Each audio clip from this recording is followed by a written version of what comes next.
Yo, it's Friday night, 9 p.m. sharp. You know what time it is. Narcocop and Timothy hitting you with that Lambo energy. He's Mike by name, but the streets call Narcocop. Used to bust dealers, now he's busting long shots. Retired badge, now he's bad with the bets.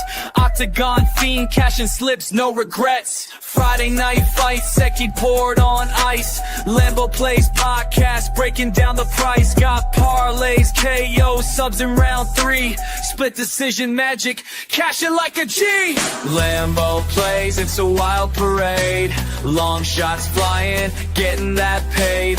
Tim with impressions, Narco's got the locks. Whisper bet of the week, gonna shock your socks. Lambo plays, the odds go cray. Spin that wheel, it's a betting ballet. KO's a B round 2 or 3. Hit that split, cashing big LFG. Tim Troiano, lotion in hand. Tennis coach by day, fight fan of the land. Watching WMMA, yeah, you know the drill. Playing with himself, just joking, but still. Impressions fly, Katona in the house. Roses Jr. squeaking, Tim's loud like a mouse. Cornholio vibes, he's stealing the show. Narcos like bruh, but they still go toe to toe. Round 2 chaos, round 3 gold. Split decisions, bets unfold. Side case sipping, parlays lit. Lambo energy, never quit. Lambo plays, it's a wild parade. Long shots flying, getting that paid. Tim with impressions, Narco's got the locks. Whisper bet of the week, gonna shock your socks. Lambo plays, the odds go cray. Spin that wheel, it's a betting ballet. KOSOB round 2 or 3. Hit that split, cashing big LFG. Narcocop, Timmy T, Friday nights. Yes. Lambo plays podcast. Where long shots live large and splits hit harder. We out. We out. We out. What's up, everybody, and welcome to Narcocop MMA. This is the Lambo Plays Podcast, episode 139, UFC 318. I'm your host, Mike, along with my co-host, Timothy. Timothy, UFC 318, pay-per-view, 14 fights. Not a single fight fell off this week. I'm pretty shocked. But is this fucking worthy of a pay-per-view? I mean, yes, we got Dustin Poirier, Max Holloway, but what the hell do we have for the rest of this card? Like, what? Maybe they're looking at fucking Lucas Breeski and saying this guy's pay-per-view material, but you know, I seem to think differently. Maybe it's Marcin Prochnow. I don't know. Well, one of those two could be, you know, making this a pay-per-view card outside of the main event, but yeah, I don't see anybody else that, you know, is making this card worthy of a pay-per-view. What do you think? I'm not in disagreement with you, man. I find it hard to pay money for this card, but yeah, it's they just keep stringing us along on these pay-per-views. They're not high quality on this one. I mean, what's crazy is I look at next week's card and it honestly has better fights. I'm not kidding, and it's not a pay-per-view. And it's like, hold on a second. Why is this one a pay-per-view? That one has way better fights than this one and bigger names on the prelims than this one. Like Peter Yan is on a prelim next week. Like, not prelim, but on like, he's not the main event, right? And then we're looking at this card and we fucking have, you know, Daniel Rodriguez as, you know, on the main card, and co-main is Paulo Costa, even though it's, you know, Paulo Costa is a decent, you know, name, but, you know, it does seem like it's a bit too much, you know, for a pay-per-view. Anyways, let me go over to my chat. Shout out the chat first. First off, Elijah Wan, let's effing go. Sharp Boy, let's effing go as well. Yeah, Tafa sucked ass last week. Mushroom, what's up, my man? Thank you for joining. Azure, can you listen to this lady, please? Like and follow. Hello, Narcocop and Tim. We pray for violence and finishes. Appreciate you guys. Let's effing go. By the way, I mean, last week, maybe the last couple of weeks, there's been only one or two favorites that have been winning. I mean, dogs that have been winning. It's literally been favorite after favorite after favorite. Dixon says, Narco and Tim, I've mixed my lotion for tomorrow's first fight with Dustin Poirier's hot sauce. Oh, God. To get the icy hot feeling. If this works out, I might just come up with $1 million idea. What the fuck is going on, Dixon? Fucking Dustin Poirier's hot sauce with you. Instead of saying my lotion, you got to say Tim's lotion. But Jesus, that is definitely going to be an icy hot feeling. Your $1 million fucking idea might only be sold to Dixon and his fucking friends. That's about it. DA07 says, am I going crazy or did McVey look huge compared to Bruno at weigh-ins? Narco Tim, tell me you saw it, please. I mean, everybody looks huge compared to Bruno at this weight class, right? He's a tiny guy. Danny Link says, let's get it. Best part of my week. Appreciate you, my man. Jackie Blaine, can't wait to sit back and watch two pros dissect this card from inside out. Interested what whispers you all have for this card. I actually have a whisper or two on this one. I haven't had a whisper for a while, but definitely have one on this one. Felipe says, I'm feeling a good weekend for Lambos. Appreciate you, Felipe. Gabriel, let's go. Nick Juarez, song gets me so hyped. Appreciate that, my man. Daz Files, let's go. Biggest betting card ever. What? Biggest betting card ever. Forgot bankroll management, bet 50%. No, Daz. That's not what we tell you to do, Daz. You're killing me. You know what, Tim? So, I hope Daz is doing well. Like his finger is doing well. How is this guy clicking a lot more now? What the fuck's going on here? He's got 50% of his bankroll going. He's ambidextrous. He's working that other hand. What the hell is going on? Fresh, what's up, my man? Thank you for joining. Oreo, what's up? William Robbins, how are you doing? What else do we have? Playing for real. What's up, my friend? Thank you for joining. Blumdog says, what's up, everybody? What's up, Blumdog? Who else do we have in here? MMA Tard. What's up, Narco and friends? What's up, my man? Appreciate you. Blumdog says historic and awesome main event. I mean, that's literally the entire card, I think. Like, everybody's waiting for that fight, right? So it's going to be really, really interesting from that perspective. Chuckle says 10 a.m. PFL, 6 p.m. UFC. Fire me up. That PFL card, though, oh, man, it's pretty tough. It's a tough watch early on. That's for damn sure. Capitio Combate says Costa Copilov. Yes, I agree with you. Should be a fun fight. It should. One step closer. This should have been a fight night. All respect to the Diamond, 13 versus 14 co-main. I agree with you. There's nothing. They have the thing is it's Diamond's retirement fight. And, I guess with that being in New Orleans, they made it a pay-per-view. Haymaker says mid-card, how many decisions? Matchmakers fucked it up. I don't know if there's going to be a lot of decisions. Like sometimes I do say this, and I will admit, I say, this card sucks, and then it turns out to be one of the best fucking cards, right? So, I mean, it happens. We don't really know how fights will really play out, and sometimes we're thrown for a loop and be like, oh, fuck, that was an incredible card. Even though pre-card, it was like, wasn't that good. Daily Dick says, can we get a whisper bet parlay? Holy shit. That would be called a whisper bet parlay would be called like a yacht parlay or what would we call that?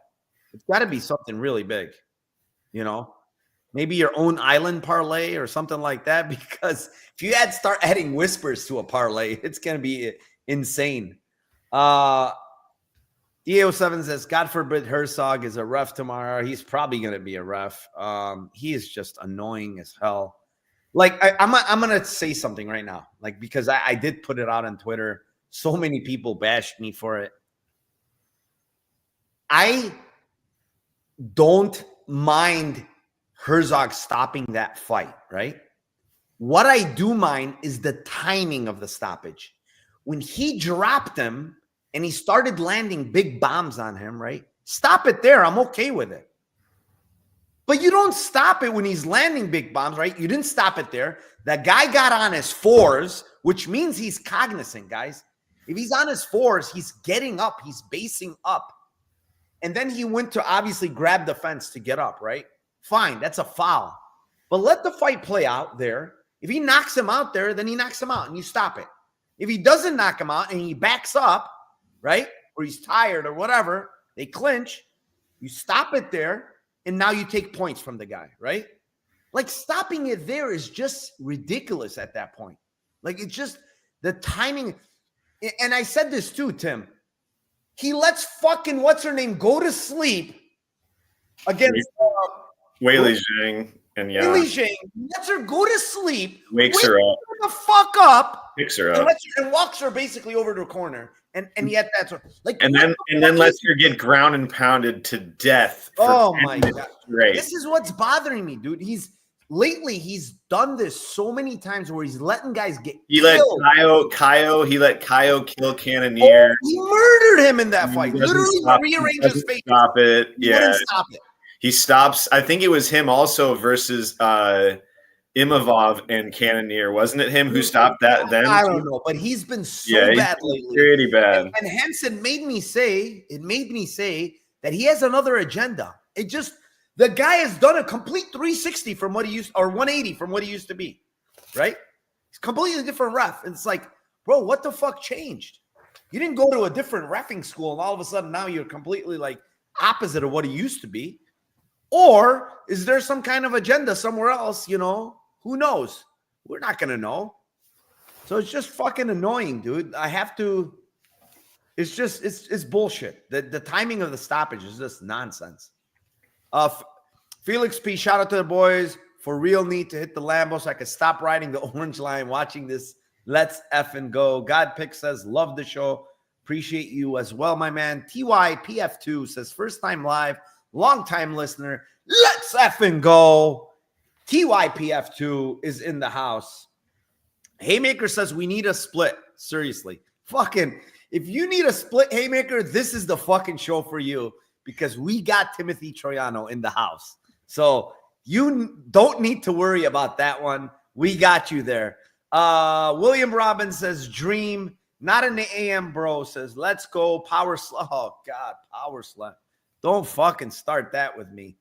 Oh, my goodness.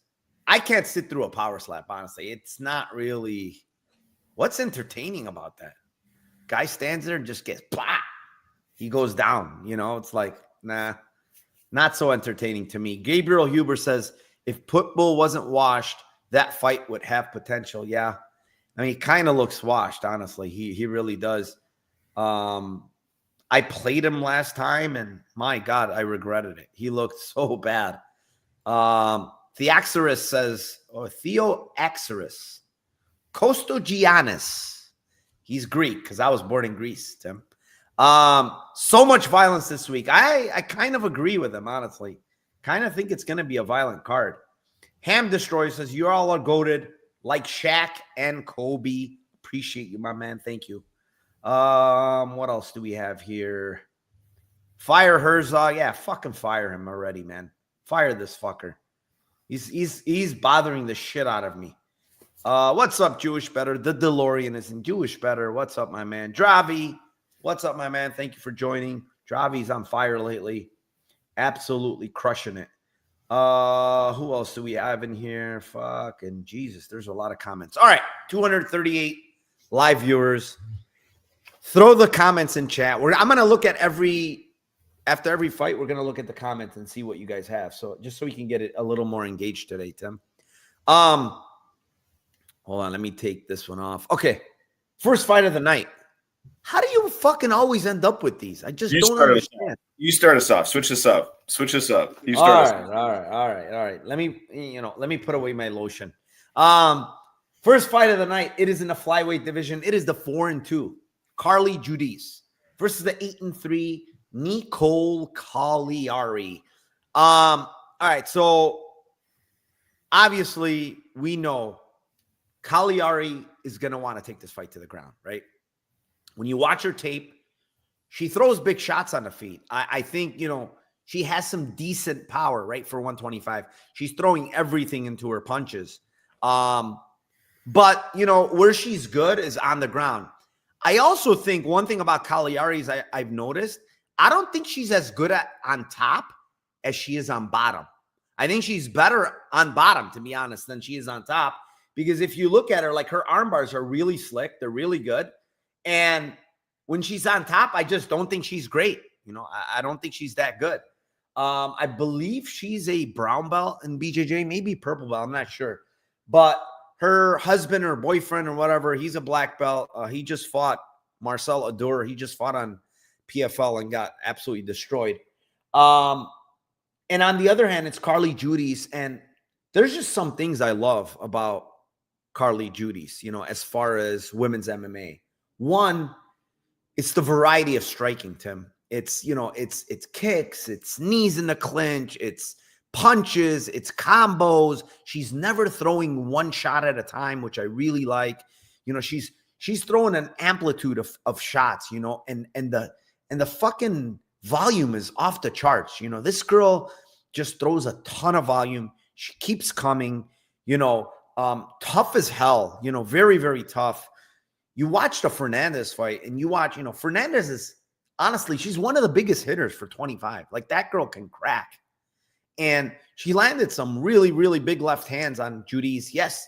Did she kind of fuck up her face? Sure. She might have buzzed her. Yes. But she took it very well, man. And she kept coming in that fight. Extremely close fight. And then in the other loss against Karasate, you know, it's a contender series fight. And it was a volume-based fight because both those girls throw a lot of volume. They're both very long. Karasate is very long. She's also kind of like a kickboxer.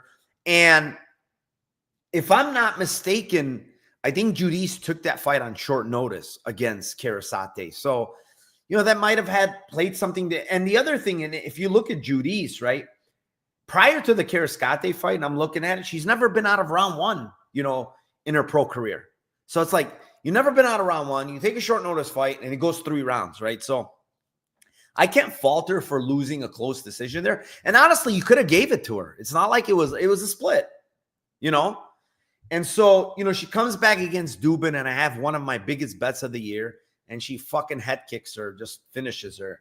And honestly, I love her here again, man. I said it, you know, the line's completely blown out now. I said 80% is where I had her prior to me betting her, and I bet her at minus 220, I believe. That's where I tipped her at, minus 220. And, you know, I'm sorry, minus 250. I tipped her at minus 250.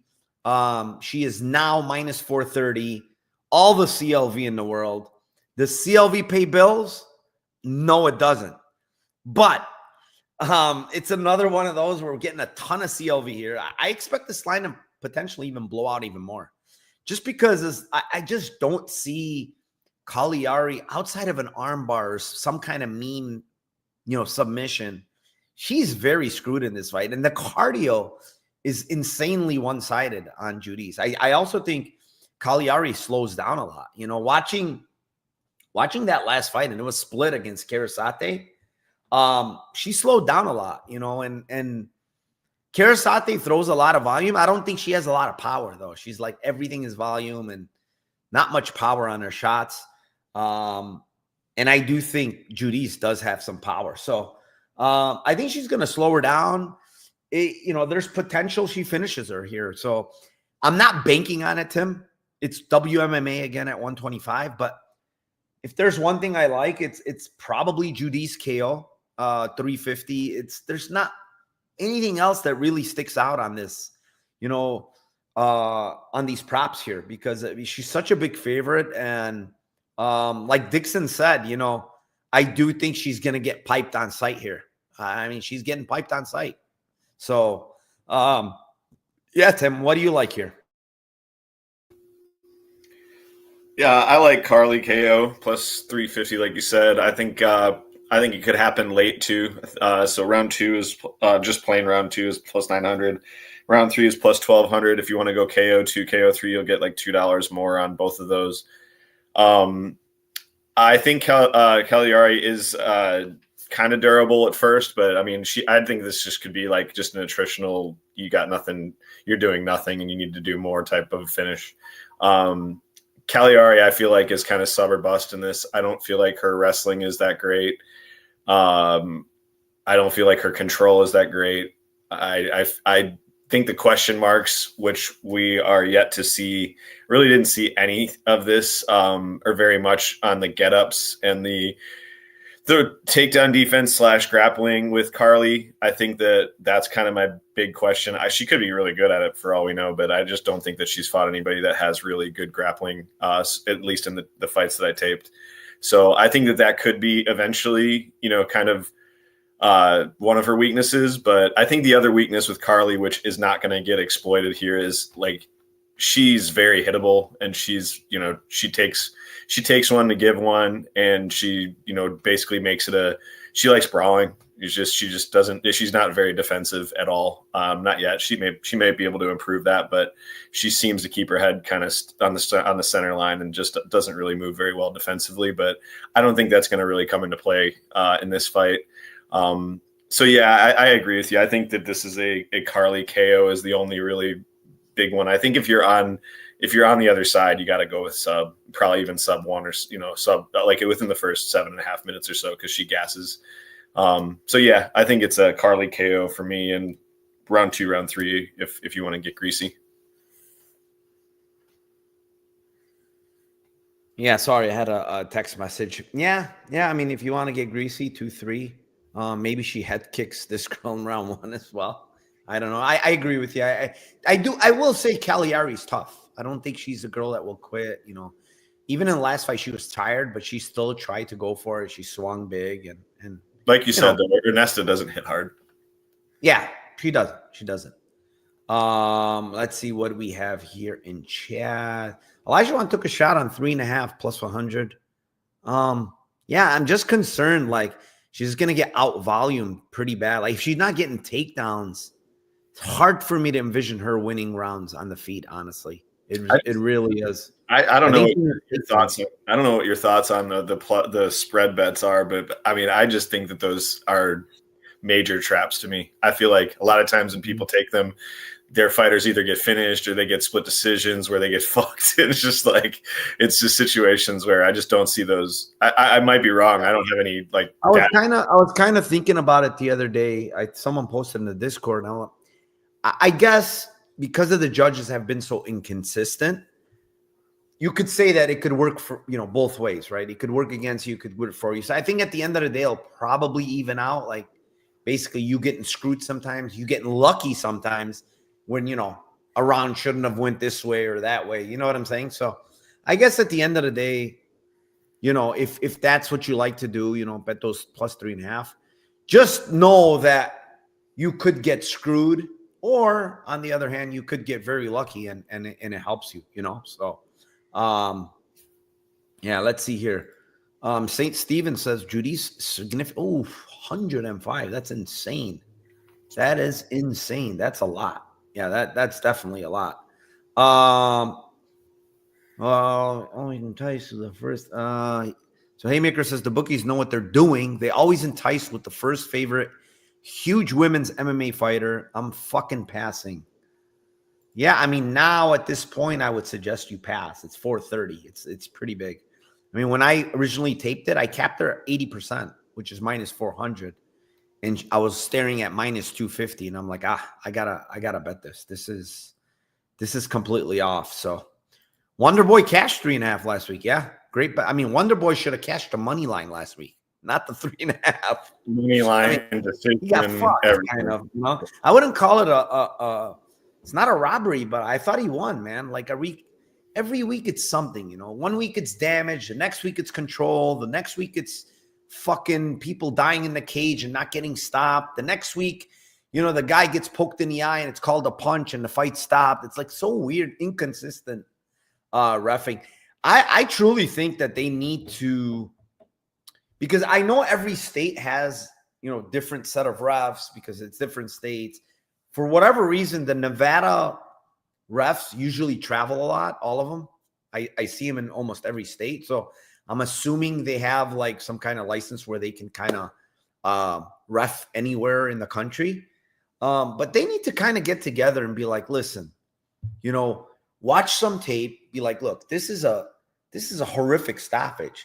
This is a late stoppage. Like, we need to kind of get together and be on one page, Not one guy lets the girl die while the other guy stops it before she even has a chance. It's just inconsistent. And at the end of the day, forget about us bettors. Imagine the fighters that are getting fucked by this, whether they're taking too much damage or they're not being given a chance to actually play out in the fight and win. So at the end of the day, they're the ones really getting screwed by inconsistencies, So Elijah once says Calari wins round 1 with grappling, survives next 2. I don't know, man. Judis has good, from what I'm listening to her coach and stuff, her takedown defense looks incredible. But, that's obviously they're going to say that. So I don't know for sure, but yeah, Blomdog is on Cagliari. Wow. Yeah. I mean, I'll never fault you for a big dog shot. You're playing a big dog. I just think it's a bad matchup for her. If she couldn't, my thing is Karikate, I don't think has good takedown defense, and she lost that fight. Like, I don't know. I don't see her, doing much in this fight. MMA Tarsi, you expect the government body to admit wrong? Yeah, I know. They don't. They really don't. I think the only ones that kind of do is California. I think California, after a ref fucks up, I think they bring them in.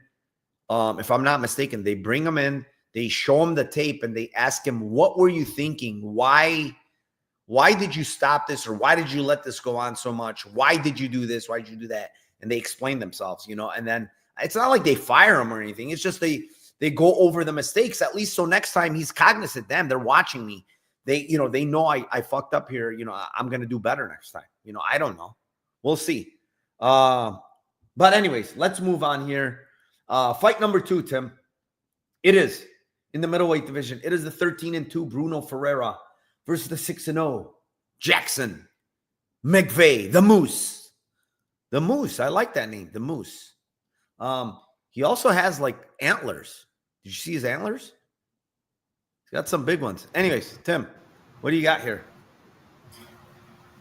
Yeah, I think that this fight is got a bunch of volatility to it. I think you have a fighter that's fought less than 10 times, and seems to be just completely aggro, fighting cans. This to me seems like, obviously we've seen Bruno get wins against very good fighters in the UFC, but I think that he's got like major question marks still in his game. He's small for the division. He seems gassy. Seems like he can be grappled, and obviously he's got huge power, and he does have, like, not like he's a fish on the ground. He's got good jiu-jitsu, things like that. He's a dangerous fighter, no doubt about it. But he's a fighter that I would just never be willing to put at minus 400 in a fight versus even minus 700 or 600, wherever he's at right now. And then you go to the unknowns on the McVey side, and it's like, it seems to me like every time a fighter is, you'll hear me say this in a few different times, and I'm not saying that these guys won't gas, but it almost seems like every time a fighter finishes people in round 1, the narrative on them is that, they're going to gas after round 2 or after round 1, or that it's just like, there's just this assumption off of absolutely no predictive data that there's no way that they can keep this going. It's like, well, let's see. I just tend to be the let's see pack, and I'm in the let's see with Jackson McVey. I think that if you're on, his money line is a Lambo, so I think you can be very basic and go there, because I think he could potentially win in any which way. I think there's too many question marks on the guy, but I think his path is obviously to clinch up Bruno and to try to tire him out, potentially take him down, work him in the clinch, things like that. Don't stand at range with this guy and just let him fucking bonk you. And hopefully gas him out, and then potentially finish him on the ground, potentially finish him as he gets tired, potentially get him down and hold him down. There's just so many questions about this McVey guy that I just am willing to take stabs on him. Money line, like I said, is plus 420. That's good. And I think that if you're going on the opposite of how he's finished guys, and it's harder to finish guys in the UFC, I'm going to go with some kind of wide lines on round 2 and round 3 at plus 2,200 and plus 3,100. If Bruno gets tired, and if he is able to clinch him, if he is able to get him down and start beating him up, we've seen Bruno lose late in fights, and we've seen him kind of, he gets super gassed against what's his face? The Russian. I can't remember his name, but yeah, Abus. And I just think that the money line, you cover all bases, but I think round 2, round 3 are good for me. Yeah, man. I've been saying it all week. I want to bet Jackson McVey just because of the unknown, nothing else, right? You look at his tape, and what are you going to take away from this tape? Like you said, he's not beating very good guys, but he's like running through all these guys. The only guy that I saw gave him trouble was in his last amateur fight, the DeMarcus Griffin guy, where he finished him in round 2. I saw a little back and forth in the grappling. He had Marcus Griffin down, trying to get his back. He got eventually reversed at the end of round 1, and then took a couple of shots on bottom. And the way he got up, I was like, damn, this guy looks gassed already, But then he came out in round 2, got a takedown, eventually got the guy, and I think the guy tried to reverse him, then he got a triangle choke on him, off bottom.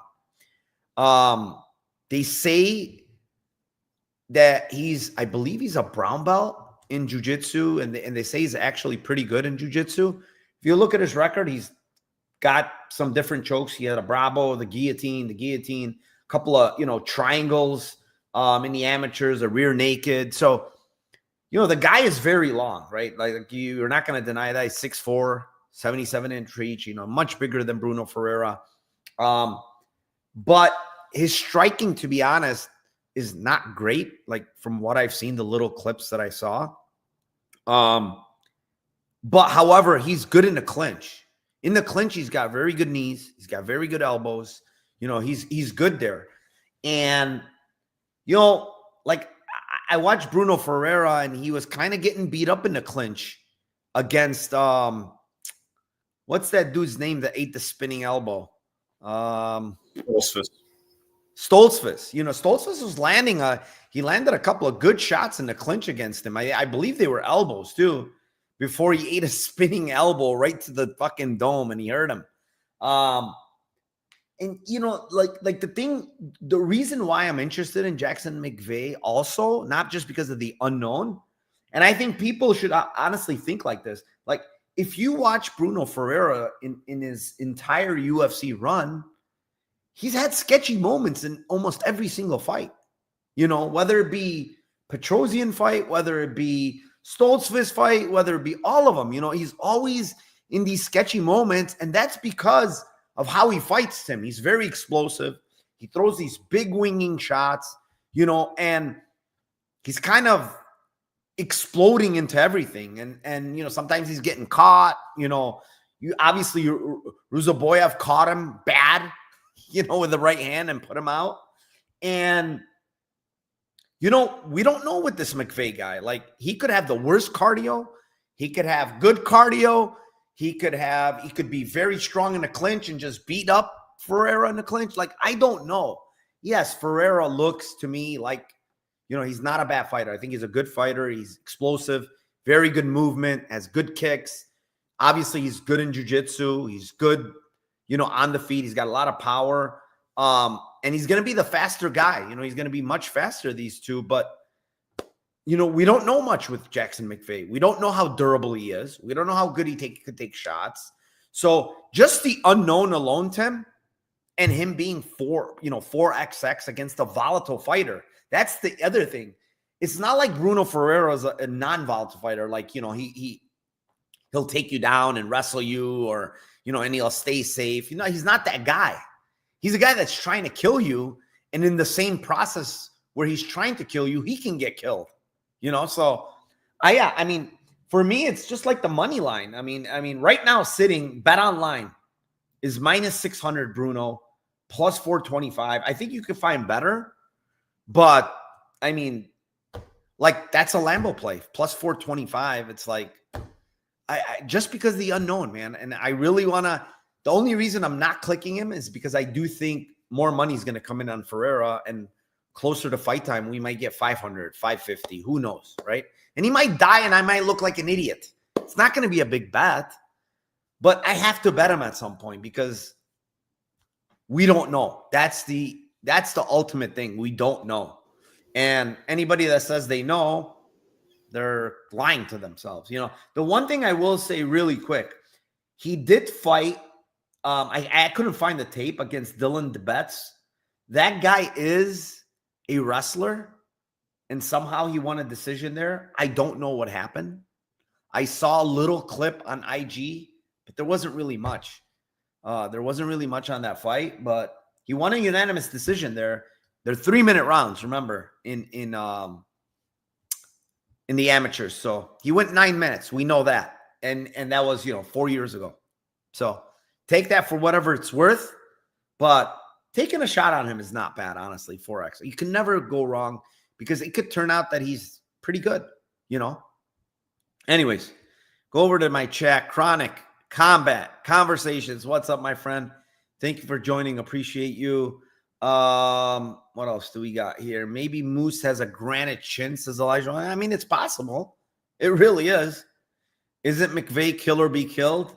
I mean, is he kill or be killed? He's never really been killed. I mean, the armbar in Ami's way, 5 years ago, but never really been killed. He's done the killing for the most part. So I don't know. Yeah, he could be kill or be killed. I mean, we don't know. Haymaker says Bruno's not losing, guys. I don't think he is either. I'm not saying he is. When you look at this thing, I'm looking at prices, Haymaker. He's minus 600. I think the price is too big. Too big just because of the unknown and the size. I mean, the size difference is massive. Marcus Erickson says the yellow helmet is dope, Tim. Yeah, but Steelers are going to suck. They're going to suck. A small poke on the Moose never hurt nobody. Exactly. It will never hurt nobody. Not an actual Moose. Oh, yeah, he's not an actual Moose. We know that. Bruno's good in the clinch, though. Yeah, Bruno is good in the clinch. But, man, the size. I mean, he could possibly just get a tie clinch and fucking just knee Bruno because he's so much shorter than him, And I've seen this guy. This guy's good in the clinch. Very good. He throws nasty knees and elbows there. So I'm assuming he practices the clinch a lot. I don't know. Jewish says Bruno decision plus 1,500, both gas and Bruno top times him. Wow, that would be crazy. That literally would be crazy. I could see it, I guess, just because we don't know. But yeah, how about what's the other guy? They're plus 1,800 on DK. Like, that's the same thing. You just go into the volatility. Just steer into volatility when you get these types of fights. Yeah, or in general. We have no idea. We really don't. I mean, we really fucking don't. See, William Robbins says it. Moose knuckles, every man's weakness. What else do we have here? Blomduck says, yeah, almost have to, but UFC loves Dobrili and cardio is pretty rare. Bookies banking on him not having it. Yeah, but they're guessing, right? They're fucking guessing, It's yeah, I'm planting evidence here. I am definitely planting evidence. I'm setting you up, Marcus. I'm setting myself up because I think I'm going to bet him tomorrow. But yeah, all right, let's move on, Tim. Fight number 3. What do we got here? It's in the heavyweight division. And I don't know, one of these guys probably is, shouldn't even be a heavyweight. But it's a 22-11. Ryan, Superman Span versus the 9-6-1. It's hard for me even to mention this record. 9-6-1 in the UFC. Lucas Breeski. I don't even know what to say about this fight. I mean, I see people saying, oh, Span looks a little bit better now, off of his other weigh-in against Cortez Acosta. But like he was 249 there, and now he's 252. The guy always has like cap shoulders, like his shoulders are big, right? But he also has a shit ton of love handles and a lot of belly fat now, dude. Like he's completely ghosted social media, which is fine. But then I've read some things that he's no longer at Fortis. I have no fucking clue where, if anybody, maybe my chat is good. Does anybody even know where this fucking guy is training? Because for the last 2 camps, you don't see anywhere. I don't know where this guy is training. He could be in his garage.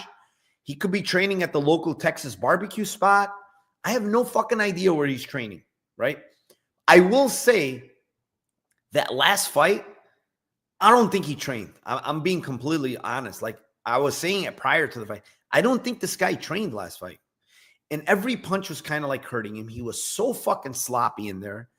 And listen, it could be the extra 50 pounds he's carrying or 30, 40 pounds, whatever it may be in the ring, Like it could be that he's just not moving right, But I don't think he trained last fight. And like, if you're here to convince me he trained this time, maybe. I don't know. There's nothing to suggest that he trained. He gained 3 more pounds. And I don't know if that's a good thing, So Peter says he walked out with ceremonials with Saif Saud, who is Fortis coach. That's interesting. I didn't pay attention to that, but some people were saying, okay, so Sheet says he's training with DC. Where did you see that? Where did you see he's training with DC? It's just weird, man. There's a lot of red flags with this guy. Going up in weight class, right? He's a big guy. Let's say he's 6'5". But going up in weight class and not doing it the right way, it just feels like laziness. You don't want to cut weight. You probably don't want to train anymore like you used to. And it showed in his last fight, dude. What's to make me think this guy even cares anymore, dude? Like, I don't know. He's fucking 22-11. He's never going to win shit, right? He's 1-4 in his last 5 fights, right? I don't know, bro. He's been finished in 3 of them. He went to the split decision against the ghost of Anthony Smith. You know what I'm saying? And he lost it. I just don't know what to think of this guy, bro. Like, and from a skill perspective, he's more skilled than Rukas Breeski. But it stops there. Like, it doesn't seem like he has heart. He gives up. His cardio is absolutely trash, right? So, at the end of the day, I was looking at this fight and it's like, what can I possibly play here that, is going to make me happy? And the only thing I could think of is KO1 for Span. I think that's his win condition. It could be, I guess, a sub, but I'm not even banking on sub just because in my head I'm thinking, is Breeski even going to try to grapple? Is he that stupid? I don't think so. So it's like, KO1 is like plus 350 or whatever. It's not the best price, but like that's probably his win condition. He hits hard. Breeski has a fucking terrible chin, right? He's got a horrific chin, Breeski. But damn, dude, if this fight extends to him, anybody that has fucking Span, ass is going to pucker. I guarantee you. Because even though Breski's not good, he has better cardio. I can guarantee you that. I mean, he went 3 rounds with Walter Walker. And even though Walter Walker, they were both gassed, like he pushes more. He'll push through. I don't see Span pushing through. He's probably going to die. Like he died in that Anthony Smith fight in round 3. Like he was dead. So, yeah, I mean, that's the only thing I could see, man. I mean, KO1. Maybe it's sub 1, but I'm just going to go with KO1.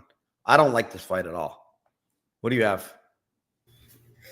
Yeah, I mean, I have confirmed that he's been training at Panda Express for the last 12 weeks. And that's a good place to train. So Yeah, no, I mean, this fight is total, complete, like, Liberace AIDS. Don't, I just is 1-800 gambler for me. I agree with you. I think that the Lambo is KO1 for Span, but then KO2, KO3 for Breeski. I mean, like, I could see, honestly, I think if this fight goes past, like, 7.5 to 8 minutes, it could be just a gross decision. But I think that Breeski will fight through it and at least fight for your money and try to throw some shots, where Span there's nothing about him that really has shown any type of resilience in moments like this. And the only resilience that he's showing recently is, like I said, at Panda Express, going for that third egg roll. So, yeah. Yeah, man. I mean, it's just it's tough. It's tough. 14 to 1 KO2 and 25 to 1 KO3 for Lucas, and plus 350 for KO1 Span. Like, fine. Yeah. I mean, listen, at the end of the day, I do think that Breeski can look like major value here if this fight extends. And if Span loses to Breeski, he should retire. Honest to God. He can't beat nobody. Think about it. Who is he going to beat in the heavyweight division? You lose to Breeski. Who? Yeah, maybe they'll bring back Robelas de Spain and he'll kick his ass too. You know what I'm saying? It's like they're both kind of bums. Yeah. Arturo, what's up, my friend? Thank you for joining. Let's see what else we got here. Blumduck says, but you got to face it with Breeski is the problem. Yeah, it's just hard, man. It's fucking hard to fade minus. The problem is you're paying minus 240 for fucking Ryan Span, who has 5 minutes of cardio. That's my problem. Like, you literally have 5 minutes of cardio. So your bet is like anything under, over 5 minutes, you're fucking shit out of luck. You're probably screwed, What else do we have here? What else? Panda Express is a vape shop up here. See, Tim? What you did? It's a vape shop. Jewish Better says his Lambo's Bruno decision, Breeski decision. Wow. That's like 1,000,000 to 1 or something. If that hits, yeah, you're the man. I will definitely give you a huge shout out if that hits. All right, Tim. Next fight. Let's move on. Fight number 4. It is in the light heavyweight division. It is the 12-4-2 Jimmy Crute versus the 17-8 Marcin Prochnow. This one's yours. Yeah, I'm going to be short on this one. I think that there's just a gigantic grappling edge here for Crute. It's quite obvious. Take this dude down and sub him quick.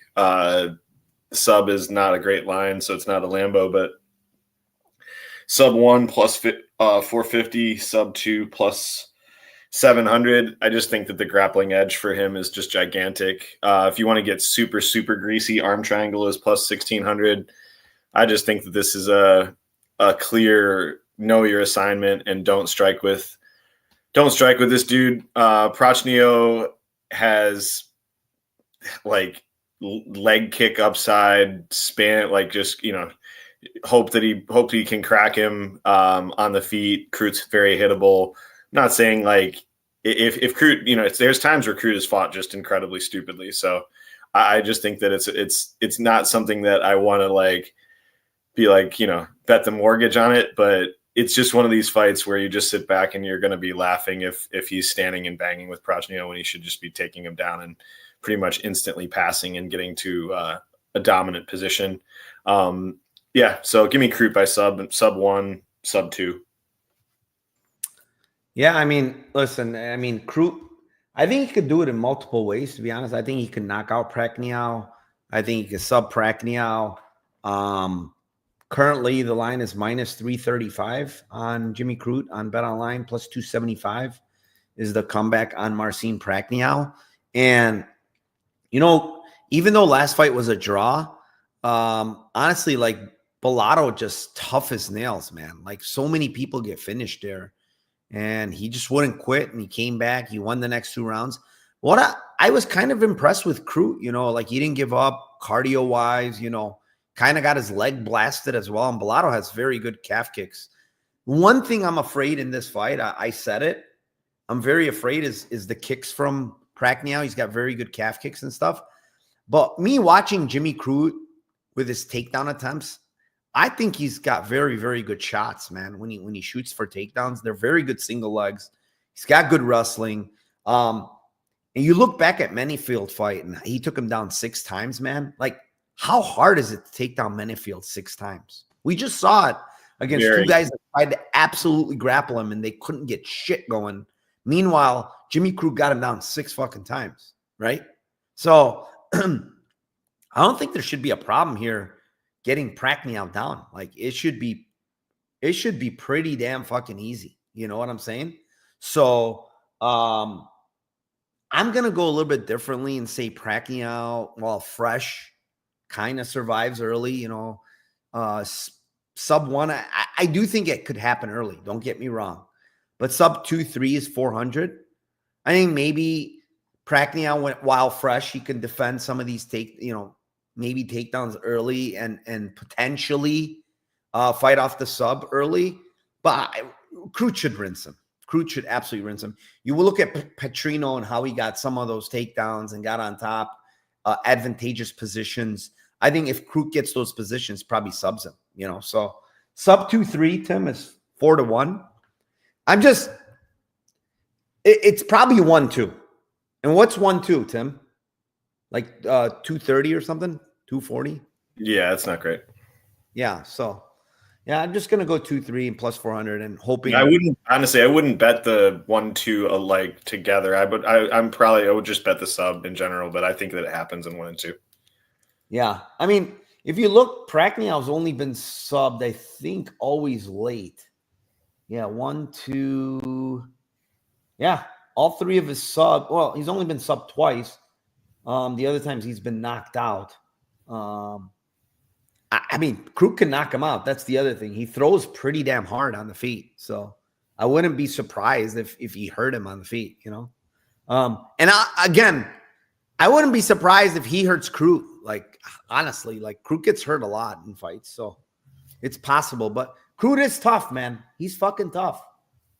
He is tough. He's shown me in a lot of fights. It's super tough. Anyway, let's move over to chat. Let's see what we got here. Would a play on Crute takedowns be worth a look? I think so. I mean, why not? Depending on what the number. Yeah, it depends on the line. I'd be afraid of it because he could sell. Yeah, it could be 1 and done. Yeah, it could definitely be 1 and done. Jewish Better says, no joke, I could see the straight armbar finish. Petrino was going straight armbar, but from half guard on the opposite side. So I don't know if that was going to work. But also, Petrino could have easily sliced to full mount, and he just never did. He just sat in half guard the whole time for the most part. I don't know why. That's Liam, okay. What's up, my man? Liam picks fights. What's up? It's okay. We'll forgive Petrino because he got that sub for us last week. Yeah, true. That was huge. Sub and sub 1. What a fucking gift. What a gift that was last week. Liam said the same thing I just said on the arm triangle at 16-1. It seems like a crazy line. Yeah, and that's what he usually gives up, right? I will say that there was one point where he was going Kimura on him. Dude, Kimura's 5-1. That's disgusting. Yeah, I didn't look at it. I don't know. I think Crute bodies this guy badly or retires. I think he's all in from listening to his interview. He's got everything. He's got a contract extension. Yeah. He got 4-fight contract extension. It seems like he's all in, honestly. It seems like he's all in. And UFC is doing him a favor, honestly. Prochnow is bottom of the barrel in the division. So I don't think it's bad here. I don't think it's bad. I think he should easily win. Let's move on. Fight number 5. It is in the welterweight division. It is the 10-4 Adam Fugit versus the 11-1 Islam Dulattov. And yeah, I mean, listen, Dulattov very, very explosive. good striker, powerful, athletic, fast, long, everything. I mean, this guy's at 170. He's a big guy, 6'3", 75-inch reach. He's a lot of power in his shots.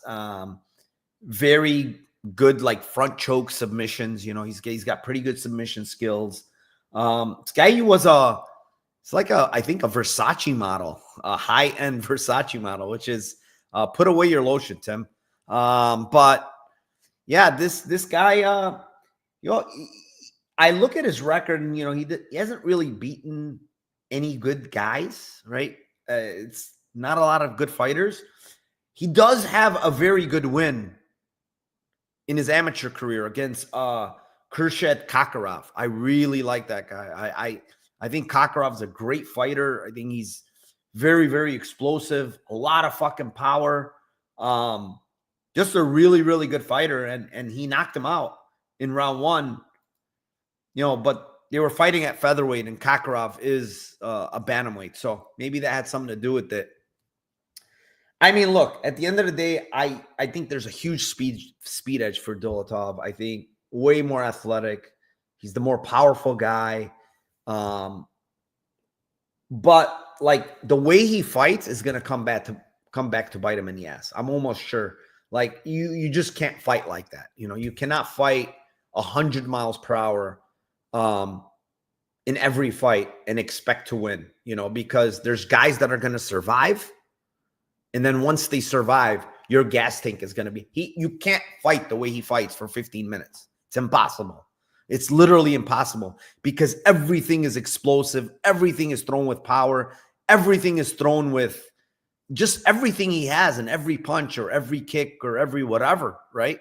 So, I watch him against this Antunes guy, and the fight only went like half a round.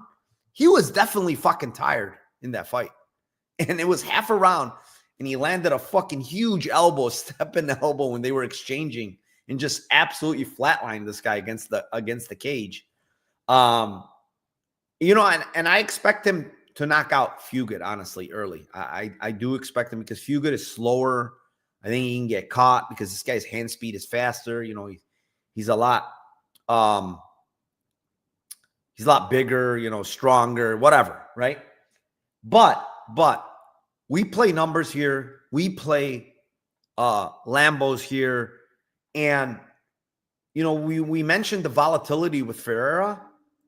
The same thing can be said with Dulattov. Like, there's definitely volatility with this guy because he's fucking going crazy, dude. From the minute the round goes, he's going crazy. So I do expect him to potentially knock out Fugit early. But if he doesn't, Tim, this is going to get so fucking sketchy for him because, Fugit, for whatever he is, he can grapple. I don't think he's a great striker. He's pretty slow, and he throws these overhands. He looks kind of sloppy. He is at fight ready, which could help him a little bit. But I think if he gets it done, it's because this guy gasses and he grapples him, Tim. He wears on him. He takes him down. And if you watch, honestly, like the truth is, if you watch Fugit against Morales, he didn't do bad in that fight. He did actually pretty damn good. It's kind of surprising, how good he did. But I watched the Quinlan fight, and he does not look good. He looks slow. Quinlan's not that good. Malott dropped him and subbed him. So, are we going to see an upset here? Potentially. But my Lambo play, Tim, it's actually a whisper bet, Tim. It's Adam Fugit by submission. It's 25-1 on DraftKings. Okay. You have to click it because Dulattov has not faced anybody. We don't know what he's going to look like in round 2, right? He could look awful. And then the other whisper bet, Tim, is sub 2, 65-1, Tim. Sub 3, 90-1 on Adam Fugit. Like, I'm not telling you this is an awesome bet. The line is just off for a guy that we don't know what happens if he gets out of round 1. And the way he fights, just from watching tape, the way he fights, I'm almost certain this guy's going to gas. I'm pretty certain if he doesn't finish, he's going to get gas. He's going to gas. And if he gasses, right, I think Adam Fugit will finish him. That's just how I see the fight going, you know.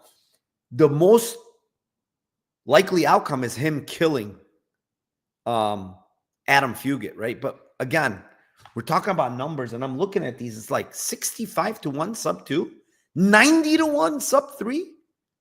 The fuck is going on here?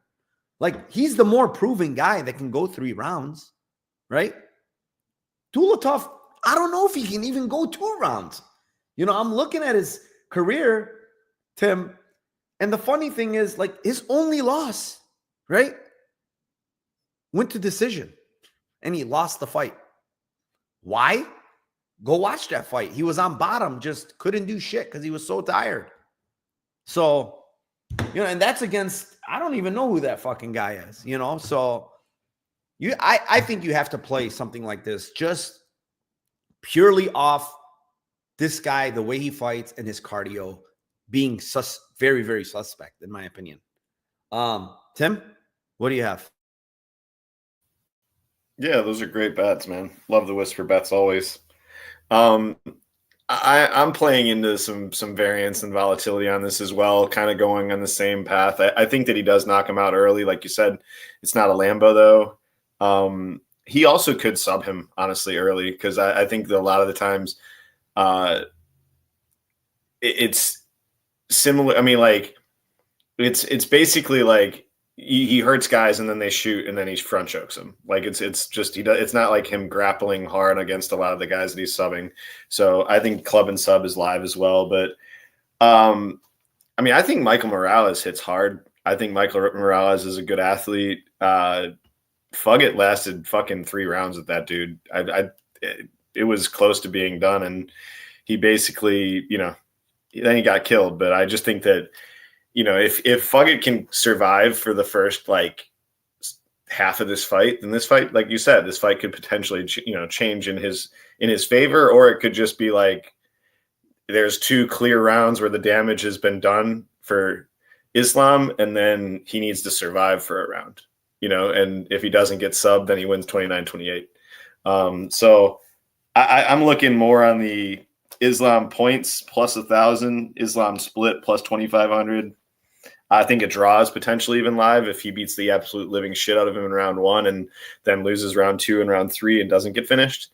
So yeah, I just think that I'm going to go into some volatility on this one and go Fugit can last and can take some damage in the first, you know, 7-8 minutes. And then if he does, then he survives. And then if he survives the first 8 minutes, then you're going to see, like you said, and you're going to see a gassed Islam, but the damage has already kind of been done. So I'll take a shot on 10-1 and 25-1 for him by points and split.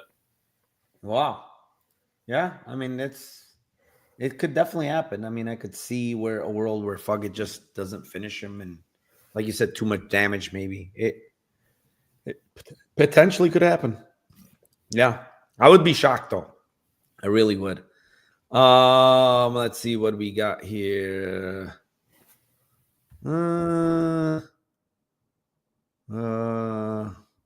If cooking, blah blah blah blah blah blah blah blah blah. There's nothing really. I think we can move on. They're calling him the German gas tank or gas. All right. A lot of people saying F it, I'm in. All right, let's move on. Fight number 6. It is in the middleweight division. It is the 7-1. Atiba Goautier versus the 10-5 Robert Valentin. This one's yours, Tim. So I think the last fight and this fight, I'm going based on, you know, I think one of them has a real potential to actually have this happening. So I'm going to be, you know, on an island kind of with both of these fights. I think Robert Valentin, I think, is just way less athletic, slower. You know, I just didn't like what I saw from bottom from him against Loader. Obviously, he had chances to choke him, could have probably finished that, might be able to get something like that in this fight against Atiba. But, you know, Atiba to me just seems kind of green, has potential, but just massive power, huge athlete. Just has that build that just seems like it could be tough on cardio, but we'll see, because again, we really don't know with him. I'm gonna go bank same thing as last fight. I'm gonna say, Atiba decision, beats the ever living shit out of Valentin. Valentin survives the first 8 or 9 minutes. Everybody that has unders and doesn't go tickets are screaming at the TV, how come I lost this bet? I just feel like a lot of these fights, the last like 10 cards, I've just been looking at it. I'm like, I need to start playing some of these just going absolute opposite side. I used to do it a little bit more. I just feel like there's just so often when you're watching fights and you're like, oh, this fighter's just going to take him down and finish him. And you're just like, you're watching him stand for fucking 12 minutes and strike. And I just think you just have to ride the volatility train here. And I think also with these pay-per-view cards, I think it happens way more often than we see at Apex cards. Just the bigger ring is just a gigantic factor in fights going. And I just think that there's a possibility. I think that there's a definite shot that Atiba could knock him out. I think that there's grappling edge for Valentin if he can get him down, but I'm gonna go completely on the volatile side here and go with an Atiba decision at plus 900. Yeah, I mean, he's definitely more athletic, more explosive, faster, younger, bigger. All those things are true, but I don't know. For whatever reason, I don't think Valentin is very good. I just think he's tough. And I think he's a guy that's willing to scrap and make fights dirty and clinch and try to get you down and make you work. And I've seen him, and the guy can push through for 15 minutes and doing that shit, And, Goautier, like, he's very, very green. That's the thing with me, is like, he's super green. Is he a good striker? Yeah, I think he's a good striker. I think he's got very good timing on his knees. I think he has pretty powerful kicks. I think he's got a lot of power in his hands, so, and I like the variety. Listen, he throws a lot of uppercuts, which is really good. He throws a lot of stepping knees, which is really good. Those are things you want to see from a young fighter, especially when your takedown defense is not good, right? So a lot of people are going to try to take you down. He knows that. So he uses the uppercuts. He uses the knees kind of to tell these people, hey, you want to shoot? You might shoot into one of these, And honestly, the Japanese guy almost shot into a knee. Like, it was very, very close. That's how he got the takedown. But Tim, like, when I look at this guy, and in round 1 against this NATO guy, who is not a 85er, he's a 70-pounder. He's a small guy for 85. He gets on top of Goautier like 3 minutes left in the round, and Goautier has no fucking idea how to get up, dude. Like, zero. Clueless. On his back the whole time. Guard wide open, by the way, for like 2 minutes. It's wide open. NATO has no fucking probably jiu-jitsu, to be honest. He doesn't even know how to fucking pass, nothing. He just sat there and guard like an idiot. Didn't decide to pass. Hardly threw ground and pound, So, and then the other thing is, it's like, I'm watching Goautier, Tim, and he's being held on the fence, bro, like clinched against this NATO guy. And he doesn't know how to separate, bro. He's like looking at his corner. They're giving him instructions, and he just doesn't know what the fuck to do, So what is he good at? He's only good at striking, dude. That's it, literally. And he's explosive. He's powerful. But my God, his clinching and his grappling game is fucking bad, dude. It's bad. And in his only loss, he's getting taken down a bunch against a complete bum. Like, that guy was a complete bum. I know it was years ago, and he was younger, and, he's a lot better now. Don't get me wrong. It's 3 years ago. But, a year ago, I watched him, less than a year ago, against that NATO guy, and he had absolutely no fucking idea what to do in the grappling. None. And Robert Valentin is actually a pretty decent grappler, man. He almost had Loader in, I don't even know how Loader got out. If that's fucking Goautier, is he going to be able to get out of that position? He's probably fucked. So,